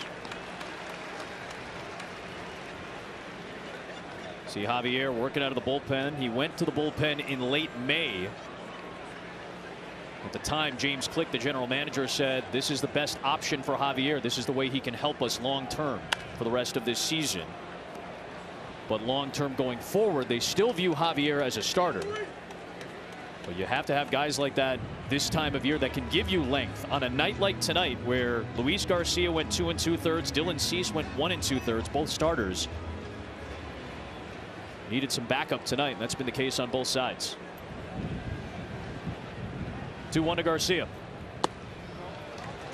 3-1. Pitch count relatively low. I mean, if he's a starting pitcher, he could, who knows, they might be set up pretty well right here for him to go another inning or 2. That all depends on the score, though, Wayno. If they keep it where, if they're still behind 9-6, they'll let him go as long as he can, right? To save everybody for the next 2 games. Nice backdoor breaking ball for a strike. If they climb back into this game, it gets 9-9, 9-8.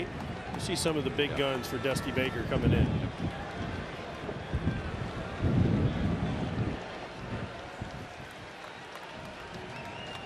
Payoff pitch to Garcia. And another strikeout. 5 of them out of the pen for Christian Javier. And that takes us to the 7th. A couple of lefties due up. Brantley, then the righty Bregman, then the lefty Alvarez.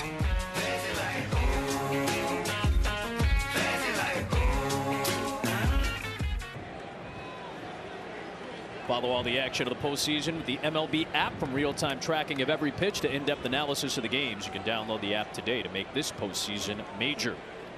Lefty on lefty. That's why Tony La Russa has turned to Aaron Bummer here in Game 3 with a 3-run lead in the 7th. Brantley, then Bregman, followed by Alvarez. Bummer pitched the 7th, or at least started it in Game 2. Altuve singled off of him. He got Brantley on a slider for a strikeout.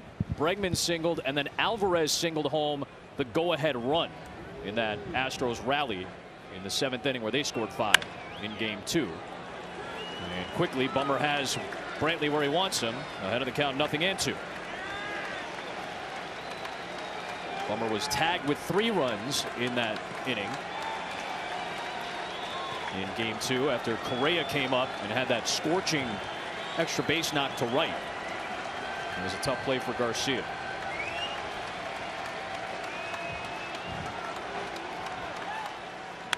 Went back to the slider, and Brantley fights it away. This is a tough at bat on a lefty. Bummer comes in throwing 96-mile-an-hour turbo sinkers in on your left, on your hands, and then he has that nasty slider going away. This guy has been a weapon, absolutely, for the Chicago White Sox ever since he came to the major leagues, especially against left-handed hitters. He's a ground ball machine with the high velocity. This is one of those teams that if you don't have the lead going into like the 6th, you're in trouble, right? We faced them earlier this year with Kopech and Bummer, and I mean, they didn't have Kimbrel at the time, but their closers locked down, obviously. And I mean, there was a couple of lefties down there too that were just incredible. Just a really, really nasty bullpen.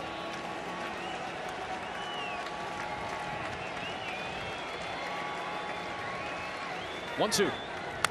There's that breaking ball again, trying to tail it away, and a little further out over the plate. Brantley fouled it back. See, now he's got him set up to throw that 96 sinker in. A few breaking balls away, get Brantley leaning out. I feel like that always works. 96 sinking in on you. Good luck to you. This guy's a very, very tough hitter, though.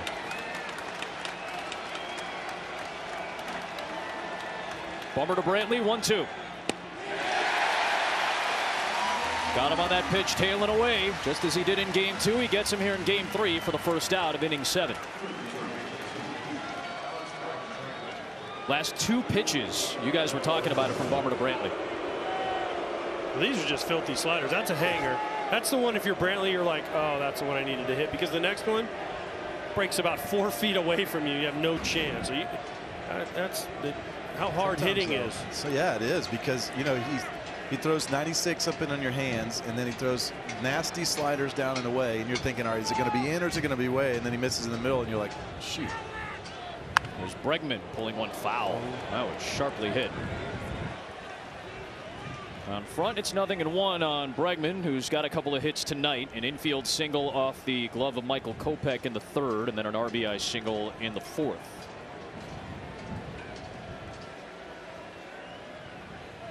"14 outs recorded by the White Sox bullpen. 9 of them have come via strikeout, including that one to Brantley. And again, this is an Astros team that had the lowest strikeout rate in baseball for the 3rd straight year, 4th time in the last 5 years. You have to get outs with the strikeout against Houston. Easier said than done. Very much so. This shows you how good of stuff these guys have, though.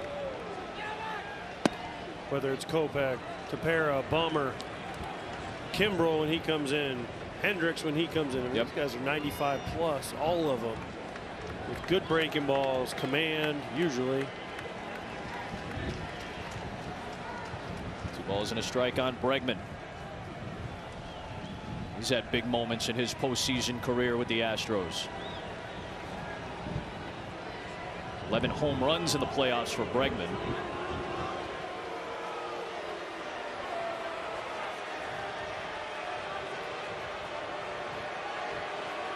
I thought you had to throw the bat before you could go get extra pine tar or extra sticky stuff.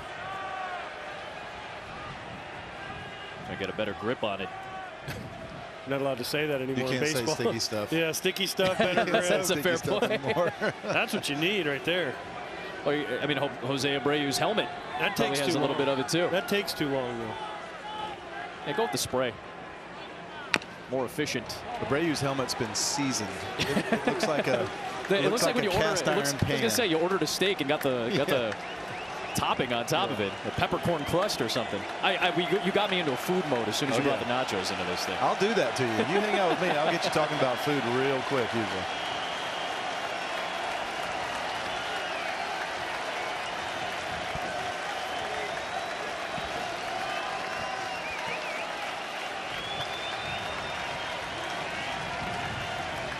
Two away.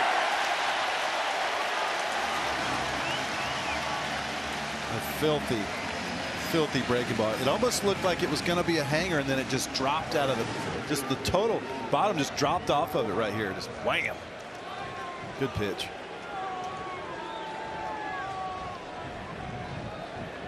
8 in a row retired by the White Sox bullpen. The last 4 via strikeout between Tepera and Bummer. Here is Alvarez. And facing this pocket of 3 with 2 lefty batters, Alvarez is the assignment for Bummer. And he gets a strike to start off Yordan. Little buckle me up there for Yordan Alvarez. How hard is that for a lefty hitter, AJ, when the guy comes in, you know he can throw 97, he starts the first slider right at your hip? That's got to be impossible. That's the one you want to hit, believe it or not. But can you make yourself pull the trigger on it? I swung at everything, so it's a little different for me. But no, most guys cannot. Then you get that one, which you have no chance on. Chance to strike out the side for Bummer in the 7th. Reminds me a little Andrew Miller-esque.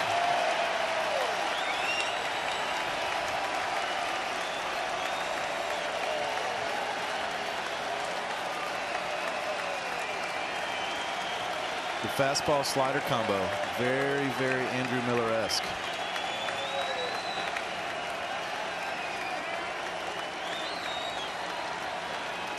Bummer to Alvarez.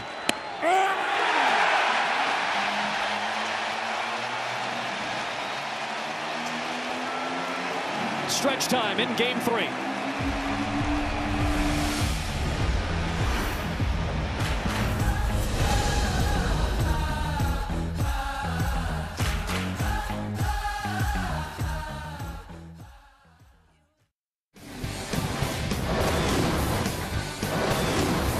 Is where things turned around. It was 5-1 Houston. The White Sox had not had an extra base hit in the series until Yasmani Grandal's 2-run home run. Later in the inning off Yimi Garcia, it was Leury Garcia's 3-run blast to give the White Sox the lead. Astros tied the game in the top of the 4th, but Jose Abreu, part of a 3-run rally, drives one in. And then this play deemed legal after the explanation that Dusty Baker got from Tom Hallion. It scored Luis Robert. That was part of the 3-run frame. That was the last inning that runs were scored. It gave the White Sox a 9-6 advantage. Kyle Tucker has been huge for Houston throughout the series, and tonight as well with 4 RBIs. First Houston player ever with back-to-back 3+ RBI games in the playoffs. The White Sox offense had been relatively dormant in the first 2 games in Houston. The 3rd and 4th innings, they finally woke up. The bullpen's been excellent for Chicago tonight. For Houston, it's Christian Javier continuing after he came in the 5th inning, now into his 3rd inning of relief. And the White Sox potentially have their 8th and 9th innings lined up for Kimbrel and Hendricks to try to keep their season alive, with the Astros leading the series 2-0. Cesar Hernandez will take the first 2 pitches close but away, and it's 2-0. We asked Tony La Russa before the game. 1-run lead in the 8th. Is Kimbrel your guy? He said yes. With a 3-run lead, definitely, I would assume. But the Astros are a little mad because the lawnmower's only been mowing the Astros lawn, not the White Sox lawn. Tom Hallion, but Kimbrel hasn't gotten up yet. Maybe there's some thought to let Bummer go. There is a lefty due up in Kyle Tucker in the next half inning.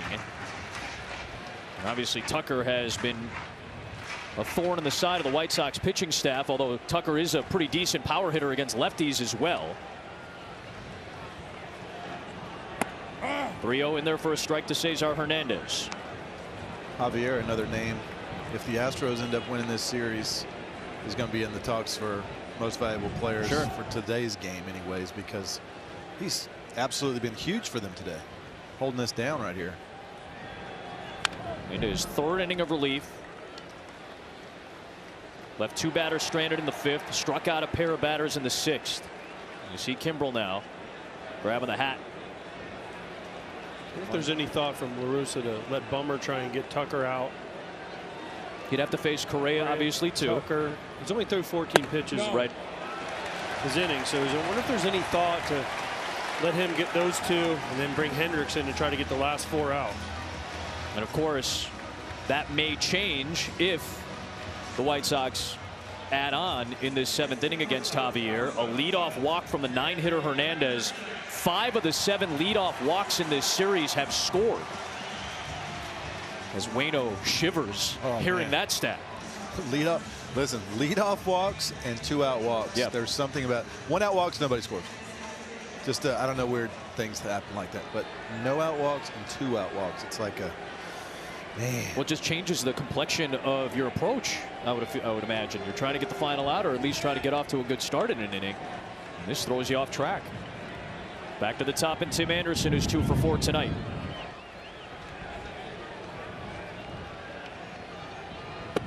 Yeah, that's typical Tim Anderson right there, aggressive. He had been very patient. He had swung at the first pitch in the second and grounded out. Other than that, he had laid off the first pitch.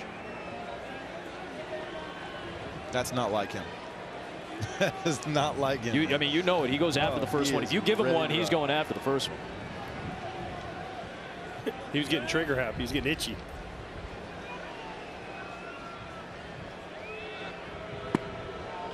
Javier misses low, and it's 1-1.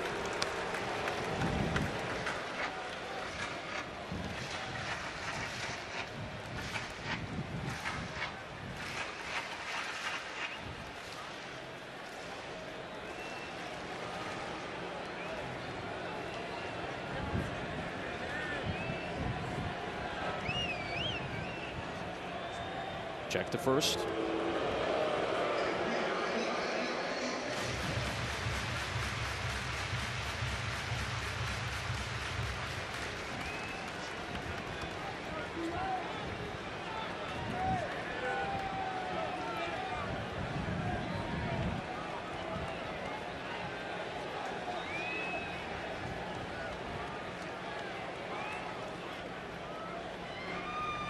Bouncing ball is wide of third and foul. 1-2 the count on Tim Anderson. Signed a 6-year deal before the 2017 season. He is under club control through 2024. Team options on his last 2 seasons.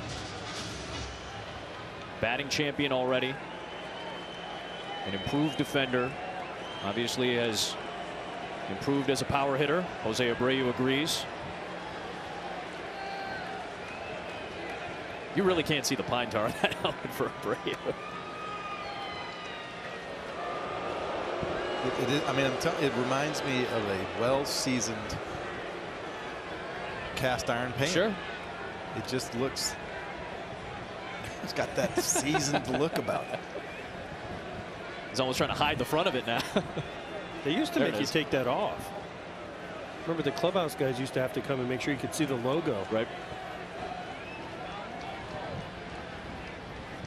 1-2 pitch.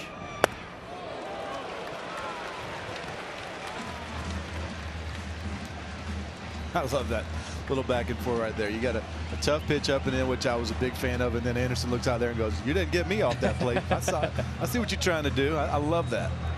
See Ryan Stanek loosening up in the Astros bullpen.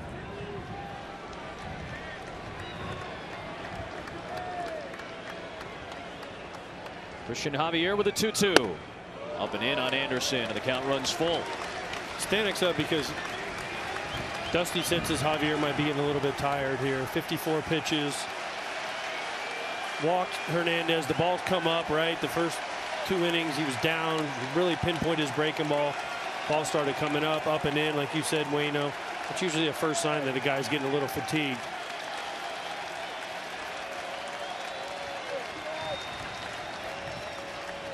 Payoff pitch to Anderson coming. Got him. I really love that pitch right there. Really good tail to it. Good pitch. After a couple of fastballs up and in, really good slider down the way. Like AJ said, sometimes when you're getting a little fatigued, that arm side miss up is a thing that happens a lot. To come back and get on top of that breaking ball down and away right there, a very important pitch right there. There's Luis Robert. On base twice with a walk and a single. He has scored both times he has reached. In the air, right center. Tucker got kind of a slow start to it, but he's there for it. 2 away. Let's go down to the field and check in with Tom Verducci. Well, Adam, if the White Sox do get this ALDS to a Game 4, Tony La Russa said before the game the ball will be in the hands of left-hander Carlos Rodon. Now remember, he's been suffering from some shoulder soreness, has pitched only 5 innings in the last 20 days. And in those 5 innings, his fastball, normally at 96, was down to 91 miles per hour. But Tony La Russa said that after a bullpen session, Carlos convinced him that he's good enough to start. The key will be that shoulder strength if we do get to a Game 4. Pitching change here as Javier does his work out of the bullpen. Try to give some backup to this Houston staff. We're in the 7th.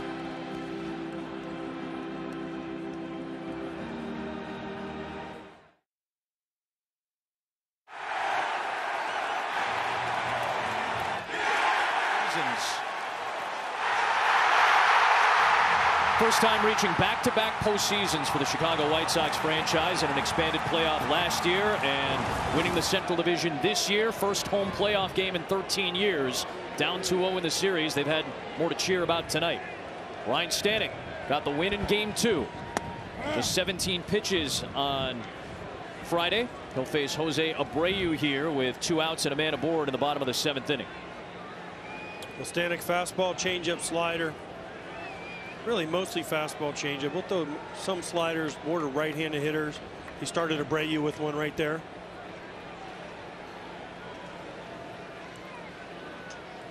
Big cut from Abreu on that fastball. Quickly 0-2. Outstanding work. You guys both talked about it from Christian Javier, who goes 2 2/3 without allowing a hit and strikes out 6. Greinke was able to get out with no damage done against him in his inning of relief.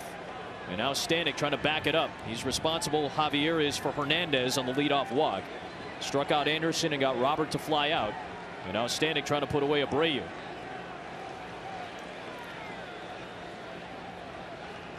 Grandal a full 15 feet from the batter right now on the on-deck circle. Yeah, he's a little closer than than I would feel comfortable with, certainly. But there's no way he can get hit by a foul ball. What are the circles? Are those? Those are just general areas you're supposed to be in. General areas. They're suggestions. The ones up by the club. Oh, those are the fungo circles when you hit fungo. Yep. Is that what that is? Okay, that makes sense. I don't think I've seen that. Maldonado thought about snapping a throw to first. Have I seen that? Is that a normal thing, or is that just unique to here? I think it's unique to here. Yeah. There are some places that used to have it, I believe, but yeah, that's Roger Bossard, the sod father, coming up with a new way not to have to grow more grass. Yep, makes sense.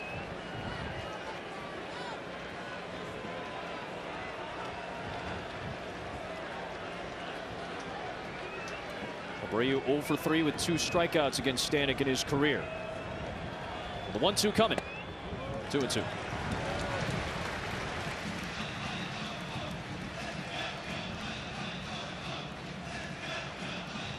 Astros trying to make the American League Championship Series for a 5th consecutive season. Only 2 teams have ever done that.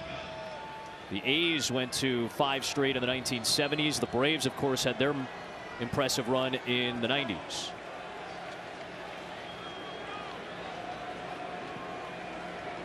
With a 2-0 series lead.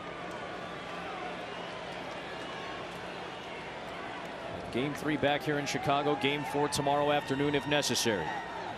Abreu reaches out to ground it to Correa. Short out to Altuve, and the inning is over. White Sox have a 3-run lead to the 8th inning. Correa, Tucker, Gurriel coming up.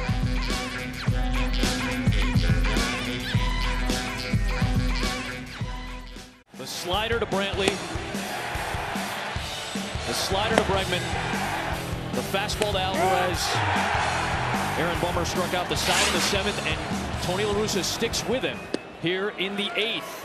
Carlos Correa leads things off. AJ and Waino, you guys were alluding to this, that maybe Bummer would stay on because Tucker is due up, and he's been very good. Both Craig Kimbrel and the 9th inning closer Liam Hendriks are loosening up behind Aaron Bummer here, but you would imagine Bummer is out there to go after Tucker. Pitch to Correa is a little bit low. And the count even at a ball and a strike on Carlos Correa, who reached on a walk and a fielder's choice in the 2nd and 3rd, scored both times. Tucker has 4 RBIs tonight and 2 extra base hits, including the home run. But why not? Why even have Kimbrel up if Hendriks is up with him? Why not just, if you're using Bummer to get through Tucker, you use Hendriks to get the 3rd out of the inning, and you have him pitch the 9th. There's no reason to have Kimbrel up.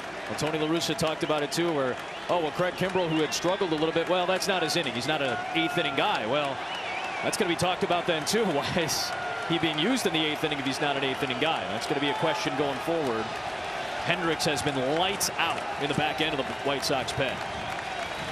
1-2 from Bummer to Correa here in the 8th. Tried that backdoor slider and just missed. But thinking back on the trade to get Kimbrell, I just know how nasty that bullpen already was. Everybody already had established roles. They go out, they get Kimbrell, which by all accounts, one of the greatest closers of all time. I'm not saying it's a bad thing to add any time a pitcher like that to the back end, but now you have both the guys that would have been the closers for the National League and the American League All-Star team. And they don't fully know their situation down there, right? Like, it can complicate things when you add an incredible arm to the back end of a bullpen that's already incredible. Now you got Hendricks looking over his shoulder, and you got Kimbrell maybe looking, ahead going, why am I not pitching? Maybe they're not thinking that. I'm just thinking it could potentially complicate things, because Craig Kimbrell had a 0 in the 9th inning this year, right? Something like that, real close to it, if not a 0. So I don't know. His 8th inning ERA. Why mess with a good higher, thing? Is what I'm saying. 2-2 to Correa. And another strikeout from the White Sox bullpen.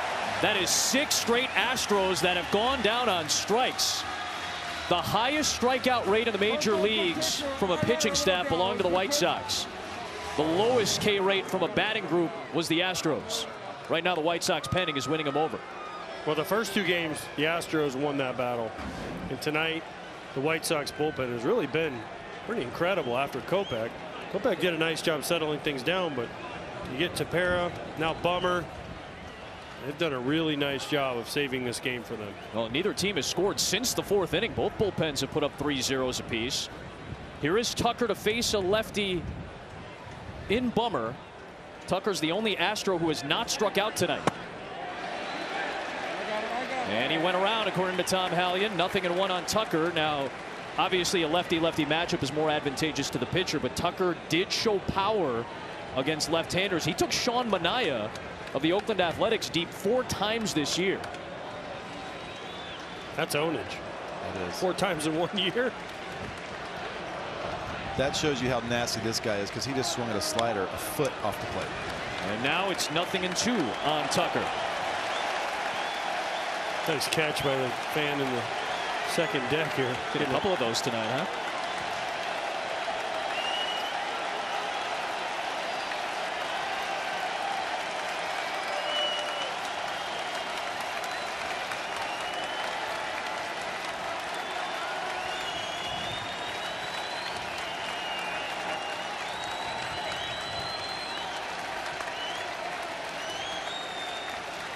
Oh-2.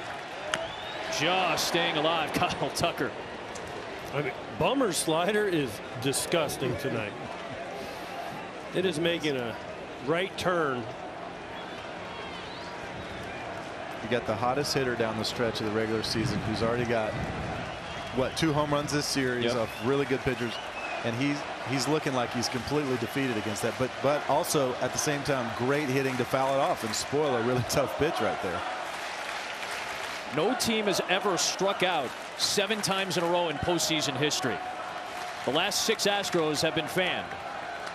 0-2. And that streak will not be broken. A bouncer to second. Tough play by Hernandez, and he gets Tucker hustling down the line for the second out of the 8th inning. 11 in a row sent down by the White Sox bullpen. And is that it for Bummer? Sure enough, it will be. At least with La Russa at the top step. Bummer comes on in the 7th. He faces 5 batters, strikes out 4 of them, and retires all 5. And will it be Hendricks or Kimbrell? That's the question. Looks like Kimbrell, if he's still loosening up. Things are about to get even more interesting, as if they haven't been already. Kimbrell coming on. Bummer, 5 up, 5 down. And here he comes. Last inning in 2/3, and now our pitcher profile is sponsored by Intel. As Craig Kimbrell comes on, you see the splits. He was pitching the 9th inning with the Cubs on the north side, in the 8th inning on the south side with the White Sox. came in the 7th inning of Game 2, faced 4 batters, including Yuli Gurriel, who lined out to right field. Correa doubled and Tucker homered off of him, and then he got McCormick to pop out to end the inning. But he doesn't have to worry about that. He's got a 3-run lead, trying to get 1 out to get it to the 9th inning. And a strike to Gurriel to start at 97 from Kimbrel. One of the great closers in Major League history, up there on the saves charts. Pitching in the 8th. Kimbrel, 2-pitch guy, fastball, curveball, pure power, the intimidating stance when he peers in to get his sign. But like you said, one of the best closers of all time. Facing Gurriel, who still seeks a hit tonight. Goes after that one, and it's quickly 0-2.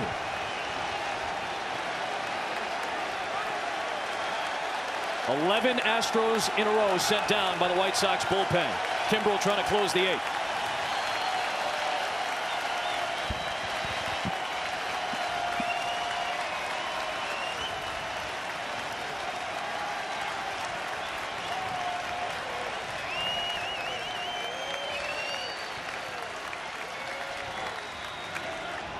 In the dirt.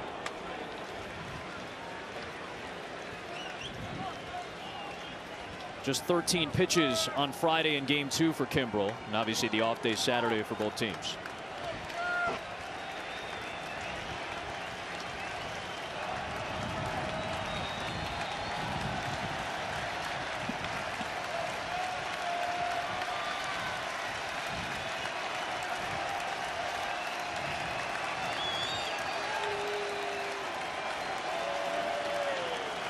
Kimbrel downhill on 1-2 to Gurriel. Bouncing ball to Moncada. Picked out by Abreu.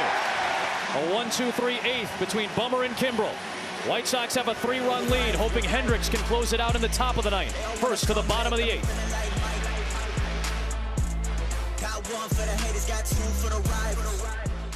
Playoff baseball tomorrow across TBS and FS1. Brewers and Braves. In Game 3, Freddie Peralta and Ian Anderson tomorrow. Astros, White Sox right here on FS1 at 3 Eastern. Rays, Red Sox tomorrow. Eduardo Rodriguez for Boston. Alex Wood, Max Scherzer on TBS for Giants, Dodgers. Yasmani Grandal has one of the 2 big blows for the White Sox tonight. In this entire series, they still have only 2 extra base hits. They both came in the 5-run third. The 2-run Grandal home run that made it 5-3, and the 3-run Leury Garcia home run, which made it 6-5. Ryan Stanek continues to work.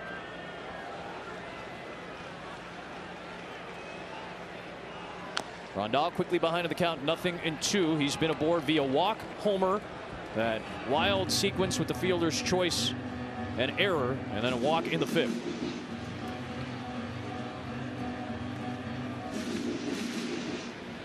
Kimbrel got the final out of the top of the 8th inning. 12 in a row sent down by the White Sox pen. And it will be up to Liam Hendricks to try to close this out. Chicago looking for some insurance here in the 8th.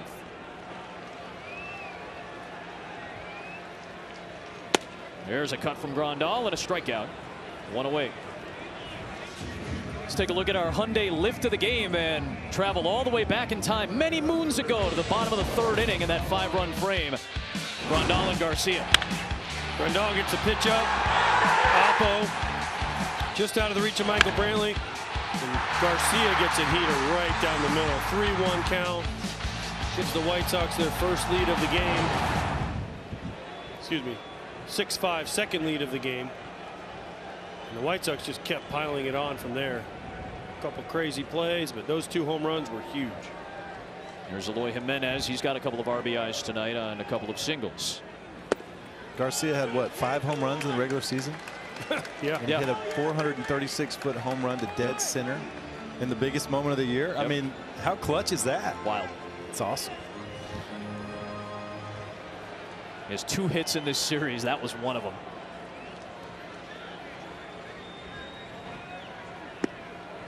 Check swing. And it's 2-0 on Eloy Jimenez.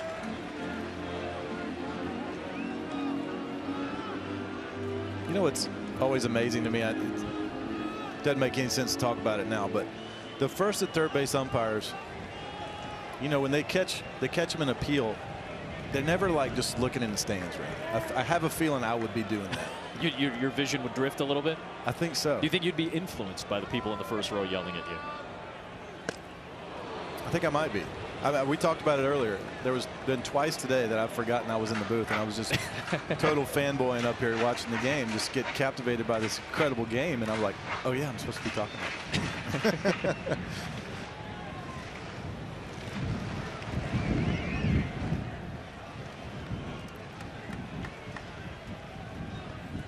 2 balls and a strike on Eloy Jimenez. Stanek comes home.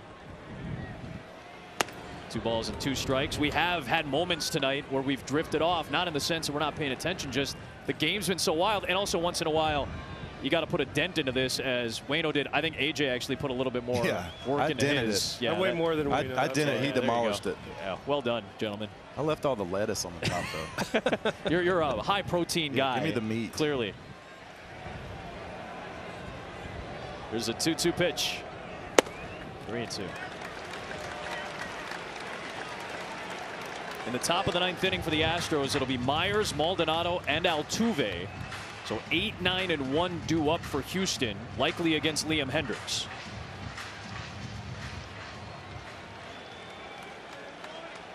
.38 saves this year. Only Mark Melancon of the Padres had more in Major League Baseball. Altuve guaranteed and at bat. I think we might see a pinch hitter somewhere in there. Probably Jason Castro. Maldonado, perhaps. Maybe Maldonado, maybe Myers, try to get it going. 3-2. Oh, on the outside edge at the knees. According to Tom Hallion. Jimenez strikes out looking. Back-to-back Ks for Stanek to start the 8th. Oh, nasty breaking ball right there by Stanek. I don't know if Jimenez was more surprised that it was such a good pitch or that Tom Hallion called it. Either way, a frustrating at bat. Stanek is done. He gets the 3 outs that he needs. Further into the bullpen goes Houston.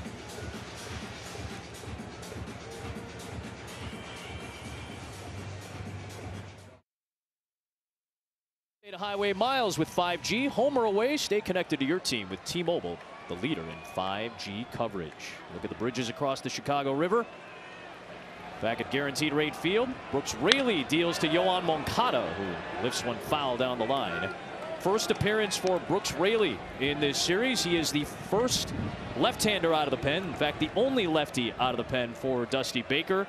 ERA a little elevated, but he was very good down the stretch of the season. 11 of his final 12 appearances were scoreless. Lefties hit under 200 against him. Well, this is just an opportunity to get him in a game. Yep. He hasn't been in a game yet. There's 2 outs, nobody on. Dusty wants to get him to get control of his emotions, get feet wet in the playoffs. A lot of breaking balls from Brooks Raley. Moncada with a single tonight. That was in the 2nd. He scored one of the 5 runs in that 3rd inning. Out in front, and it's 1-2, and a chance to finish off this inning. 1-2-3 for the Astros bullpen.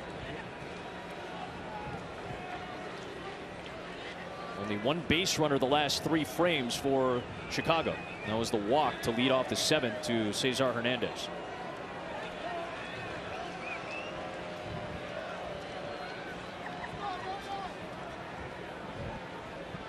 One-two. Hard hit ball into center field. Moncada reaches with 2 outs.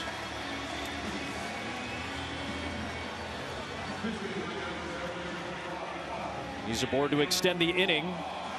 It would be Gavin Sheets in this spot, but with the lefty Raley out there, they'll take the lefty Sheets out and bring in the right-hander Andrew Vaughn, who made his first career Major League postseason start in Game 2. Went 1 for 4 with a couple of strikeouts, but singled in the 8th inning of that game. You see his numbers from what was a productive rookie campaign. He played a major role in the outfield with Eloy Jimenez out most of the year.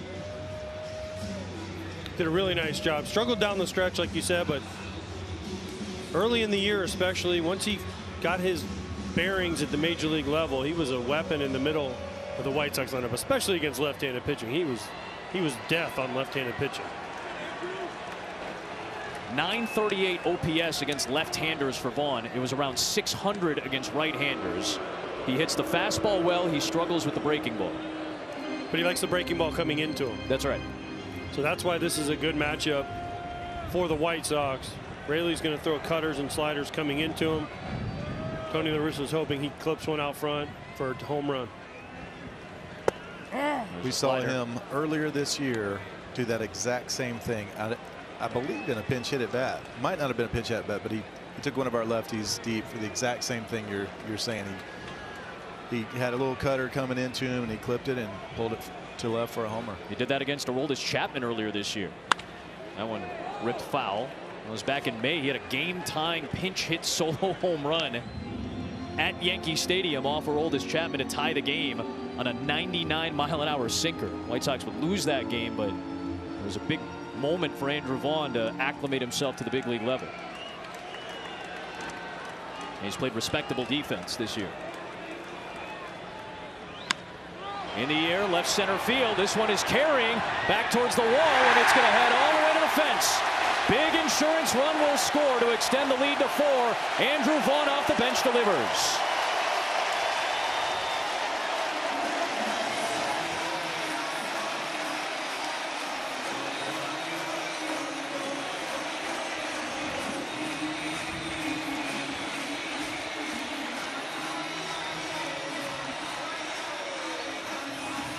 A 10-run outburst for the White Sox tonight. Not a lot of people have left from this blackout crowd tonight. This is exactly what Tony La Russa was hoping for. Another breaking ball. Vaughn's ready for it. The third one in a row. Not a terrible pitch, but he gets it out front. The ball's coming into him. He's a little bit out front. Scoops it out there into left center for an RBI double and a 4-run lead for the White Sox.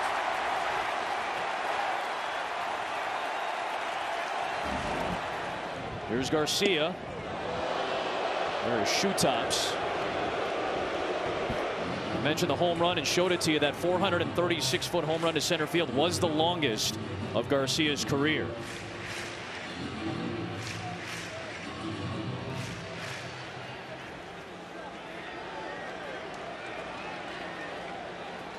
Another 2-out rally in this game. Both teams have done it throughout the series. First 2 men in this inning struck out against Ryan Stanek. Then you got into this pocket of switch hitter, lefty, switch hitter, switch hitter. The lefty was taken out. Vaughn came in and delivered the RBI double after Moncada singled. 2-0. 2-1. This is where that strategy by Dusty Baker, it backfires a little bit, right? He brought in Raley to try to get some confidence, get his feet wet. When now he looks up, he's faced 2 guys, giving up 2 hits, a run. Now next time, will Dusty Baker be as sure going out to bring this guy into the game if they need a big out? And he's the lone lefty in that pen. And there's only 2 lefties on the pitching staff for the Astros. Framber Valdez is the other one, the starter who pitched in game 2. And then it's Raley.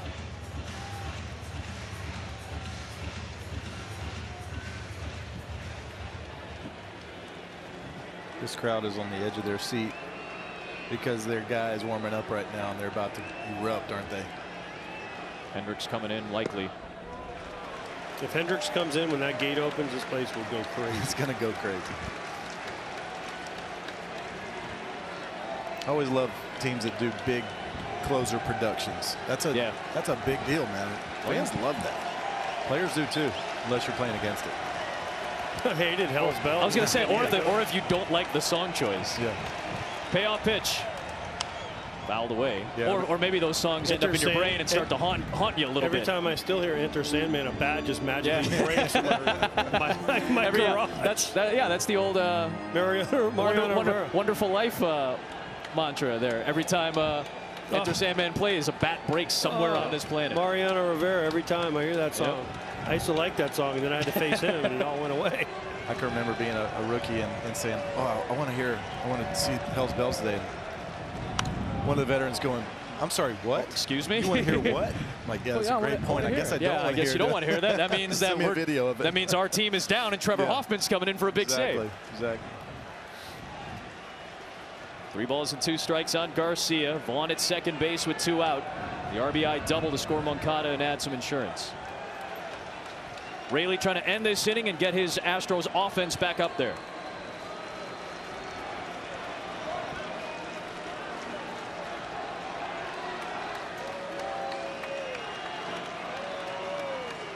Another payoff pitch coming. Garcia over the third baseman Bregman. Another run will score. Vaughn comes home. One of the biggest nights of Leury Garcia's career. It's 11-6 Chicago.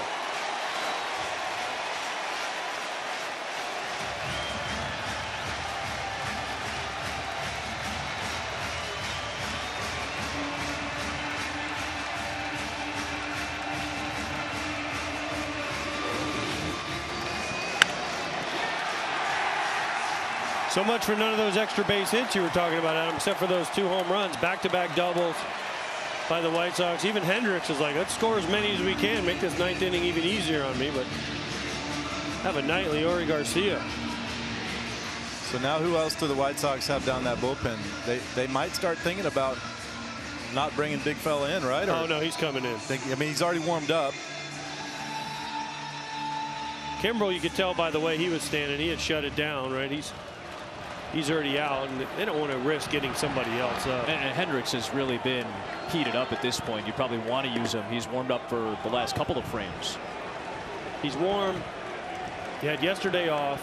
You only have 1 game before another off day. He's find a pitch back-to-back days. Bring him in. Let this crowd have one last big pump. End this game as quickly as possible if you're the White Sox. You don't want to mess around. Bring in somebody else, have them get in trouble, then have to bring Hendricks in. There's a 1-0. Hernandez breaks his bat. Like I said, somewhere enter Sandman. Correa had to adjust. Oh, what a play by Carlos Correa. He had to adjust with that bat, helicoptering towards him, and just gets Cesar Hernandez at first. We'll see if there's a challenge here that would end the inning. Was that bat about to hit him right in the face? I mean, I couldn't tell exactly from here, but that path of the bat was heading to Correa, and he definitely had to shuffle just in case. My goodness. It's got to be scary. A bat coming right at you. I mean, it's that bounce that it took that added another element to that. And then after all this, it's a play at first that was called out by Vic Carapazza, but is being reviewed right now. Man, from our angle, that bat looked like it was just tomahawking right towards his face. No kidding. My goodness. Cesar runs really well, too. Yep. I always love the crowd reactions when they show on the big screen. What it did is it messed up Correa's footwork. Yeah. Maybe he didn't get enough behind that throw, or at least that he typically would have gotten behind it had he not had to deal with that bat. Even Leury Garcia had to maneuver around it. What are the fans seeing that I'm not? That he's safe? You can hear the reaction because they're playing the replay review up on the Jumbotron here at Guaranteed Rate. And it looked like he may have beaten it out. I finally watched the review. See this giant screen in front of you? You were asking for the big TVs. Well, here they are for you. There they are. You asked for Enter Sandman and a broken bat. There that was, and now you got it up on the big board. Tom Hallion with the call. Safe.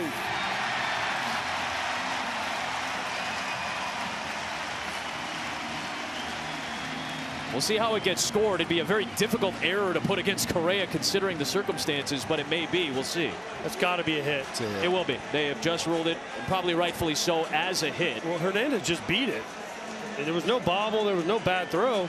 He just beat the play because of the... The only thing I was thinking is because Correa's throw was a little off kilter, but it's to your point, AJ, that he had to adjust, and that's why maybe his throw wasn't as on target as it would have been otherwise. Well, that scared everybody in the left side of the field. Absolutely. Garcia and Correa. How good is his arm, though, to be able to flat foot that ball across that with that kind of velocity? That's amazing. So Garcia ends up at third. Hernandez safe at first on the infield single, and back to Tim Anderson, who might be looking for one final knockout punch in terms of insurance runs. Already 2 across here in the 8th. White Sox wanted a balk there against Brooks Raley. None such call.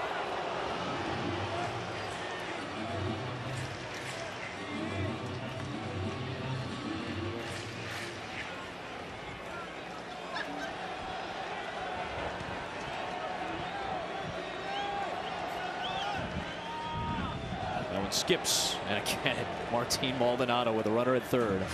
Rock solid. Still working his behind off behind the plate. Not one to give up anything. Down 5. It's a tough pitch to block, and Martin Maldonado does not give away anything.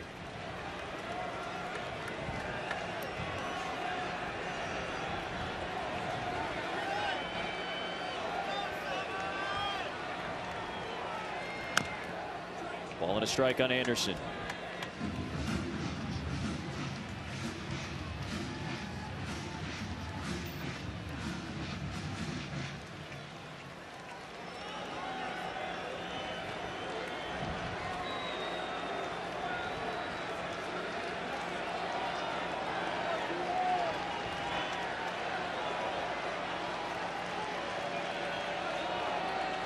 One, 1-2. Boy, all this started with 2 outs. Stanek struck out Grandal and Jimenez to start the inning. Moncada singled. Vaughn the pinch hit RBI double. Garcia followed it up with an RBI double to score Vaughn. Infield single by Hernandez. And now a ball and 2 strikes on Anderson. Yes, this has been a long inning, a long night. White Sox trying to avoid the sweep. Astros will come up in the 9th, likely against Liam Hendriks. 1-2. 2-2. Damage with 2 outs has kind of been the story of the day, really, right? At times in the series, too, but definitely today.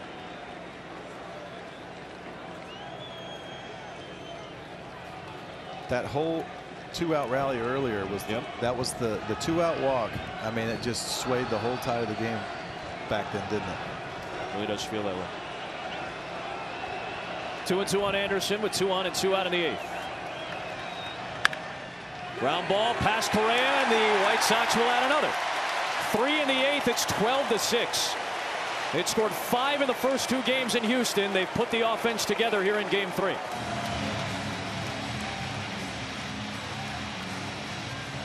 And it's Anderson's first RBI of the series. That is 16 postseason hits in 2 series the last 2 years for Tim Anderson. And another 3 hits.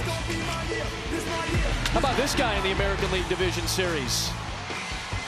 A.J. Pierzynski, 0-2 Game 5 against Oakland with the Twins. Game 1 against Boston in 05. 2 home runs in that game. And of course, the last time the White Sox scored 11 or more in a postseason game. That's right. That's right, twice. Another interesting stat. There have been 6 home runs by White Sox catchers in the postseason. 5 of the 6 are in this stadium tonight. Me and Yasmani Grandal. But why didn't you hit any of those for the Cardinals in the postseason? Because I didn't get to play. Because I didn't get to play. Not any of them. Goodness. I didn't get to play. Wait, it's hard like, to play when you Yachty's out there. You could have. It's like you could have helped my guy out here. AJ.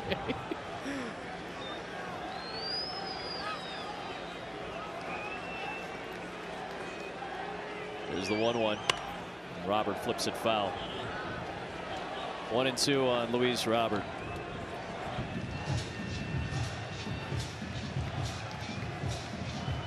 "16 hits tonight is a White Sox postseason record. 2 home runs in the 3rd, 2 doubles in the 8th. The extra base hits for them tonight. Anderson with his first RBI of the series, part of a 3-run 8th inning here. 1-2. 2-2 on Robert. Anderson, another 3-hit night. What is that, 5 of 6 career postseason games? That is correct. He's had 3 hits. He knew it, too. He was telling the whole world, that's 3 again. Well, it was Tim Anderson, who obviously is going to be at the microphone when things are going poorly, because he is one of the leaders of this team. He said, "It ain't over." That was his quote from yesterday. It ain't over. Well, he delivered on his end tonight. Robert floats it out to right for Tucker. A 3-run 8th, a 12-run, 16-hit outburst for the White Sox. And here comes Liam Hendriks for the 9th to try to keep the Sox season going. In the position to win. In the position to go. In the position to win. In the position to go. Australia, 5th trip to the postseason with a 3rd team. Last 3 years, he was with the Oakland A's. And of course, they knocked out the Chicago White Sox in 3 games in the AL Wildcard Series last year. Comes to Chicago on a major contract, puts together a fantastic season, saves 38 games to lead the American League, and now makes his home playoff debut for the White Sox to try to put this game away. Defensive changes for Chicago. Leury Garcia takes the spot of Eloy Jimenez. Adam Engel will take over in right field. Vaughn takes the DH spot, and it's Hendriks facing Aledmys Diaz, who swings at the first pitch and sends it to center. One away in the ninth. Diaz pinch hits for Myers in the 8 spot. We'll see Jason Castro pinch hit in the 9 spot. He's been a very good pinch hitter this year for Houston. Dusty trying to get his bench guys some work in case they're needed for later on in the series or in the postseason. You don't want to go too long without having guys get at bats.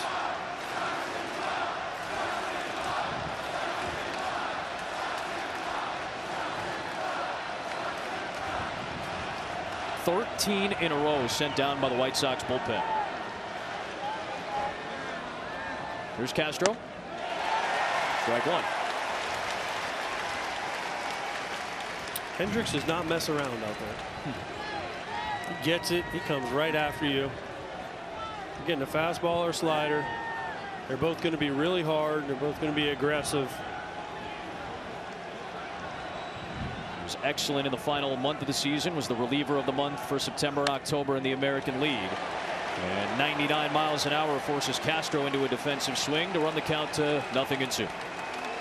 Always fun to see guys fall into the role that they're supposed to be in and really thrive with it. As he came up as a starter and was pretty good, but then as he embraced this reliever role and worked his way back into the very back end to finally closing, man, he just really took off. One of the best in the game.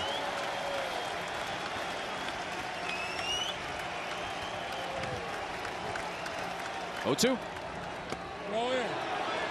1-2 on Jason Castro. 7 for 18 as a pinch hitter this season, but just 1 for 20 in his playoff career. His lone hit was in the American League Division Series in 2015 against Kansas City.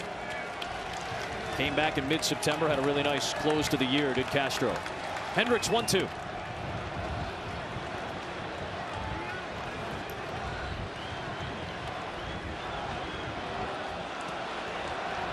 "15-game, 15 2/3 innings scoreless streak to close the regular season for Liam Hendricks."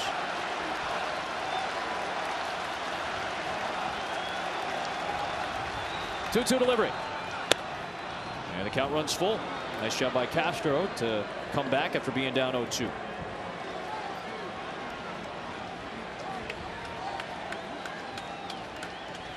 Altuve will bat.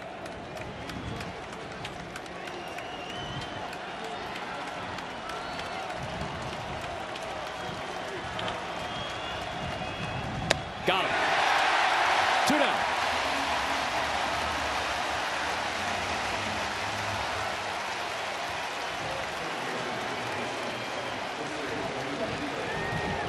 Just straight gas from Hendricks. 3-2. Here's my best heater, Jason Castro. Hit it if you can. Blows it right by him. That ball's heavy, isn't it? Sounds heavy from here. Sounds heavy.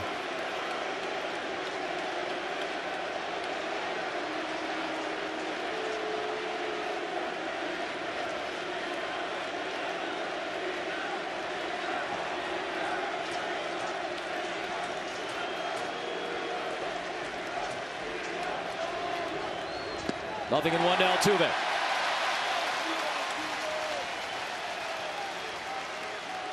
Game 4 tomorrow afternoon. We'll have coverage on FS1 at 3 Eastern time. Astros still 1 win away from reaching the American League Championship Series. 0-1. 0-2.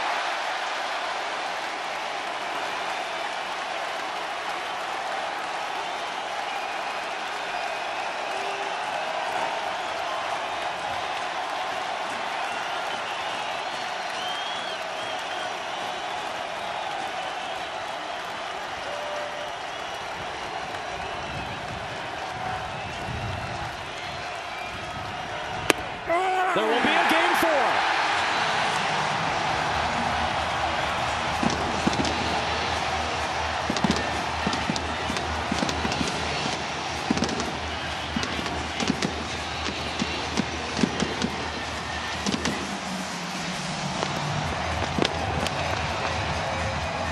"13 years since the last time this stadium hosted a playoff game. They didn't get to see it last year. The energy, the blackout. Their first home playoff win since Game 3 against the Rays in 2008. They were down 2-0 in that series. They were able to at least keep it alive for one more.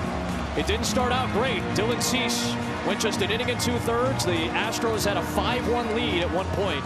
But the White Sox came back. It went back and forth. And then the White Sox added on late for a 12-6 Game 3 win to extend it to Game 4. Perfect ending for the game. The Astros struck out a season high, tying 13 times in this game. Season-saving win for the White Sox. Great job by Tepera, Bummer, Kimbrel, Hendricks, the last 5 innings of the game. White Sox live to fight another day tomorrow. Those guys you mentioned, they retired the last 15 Astros hitters.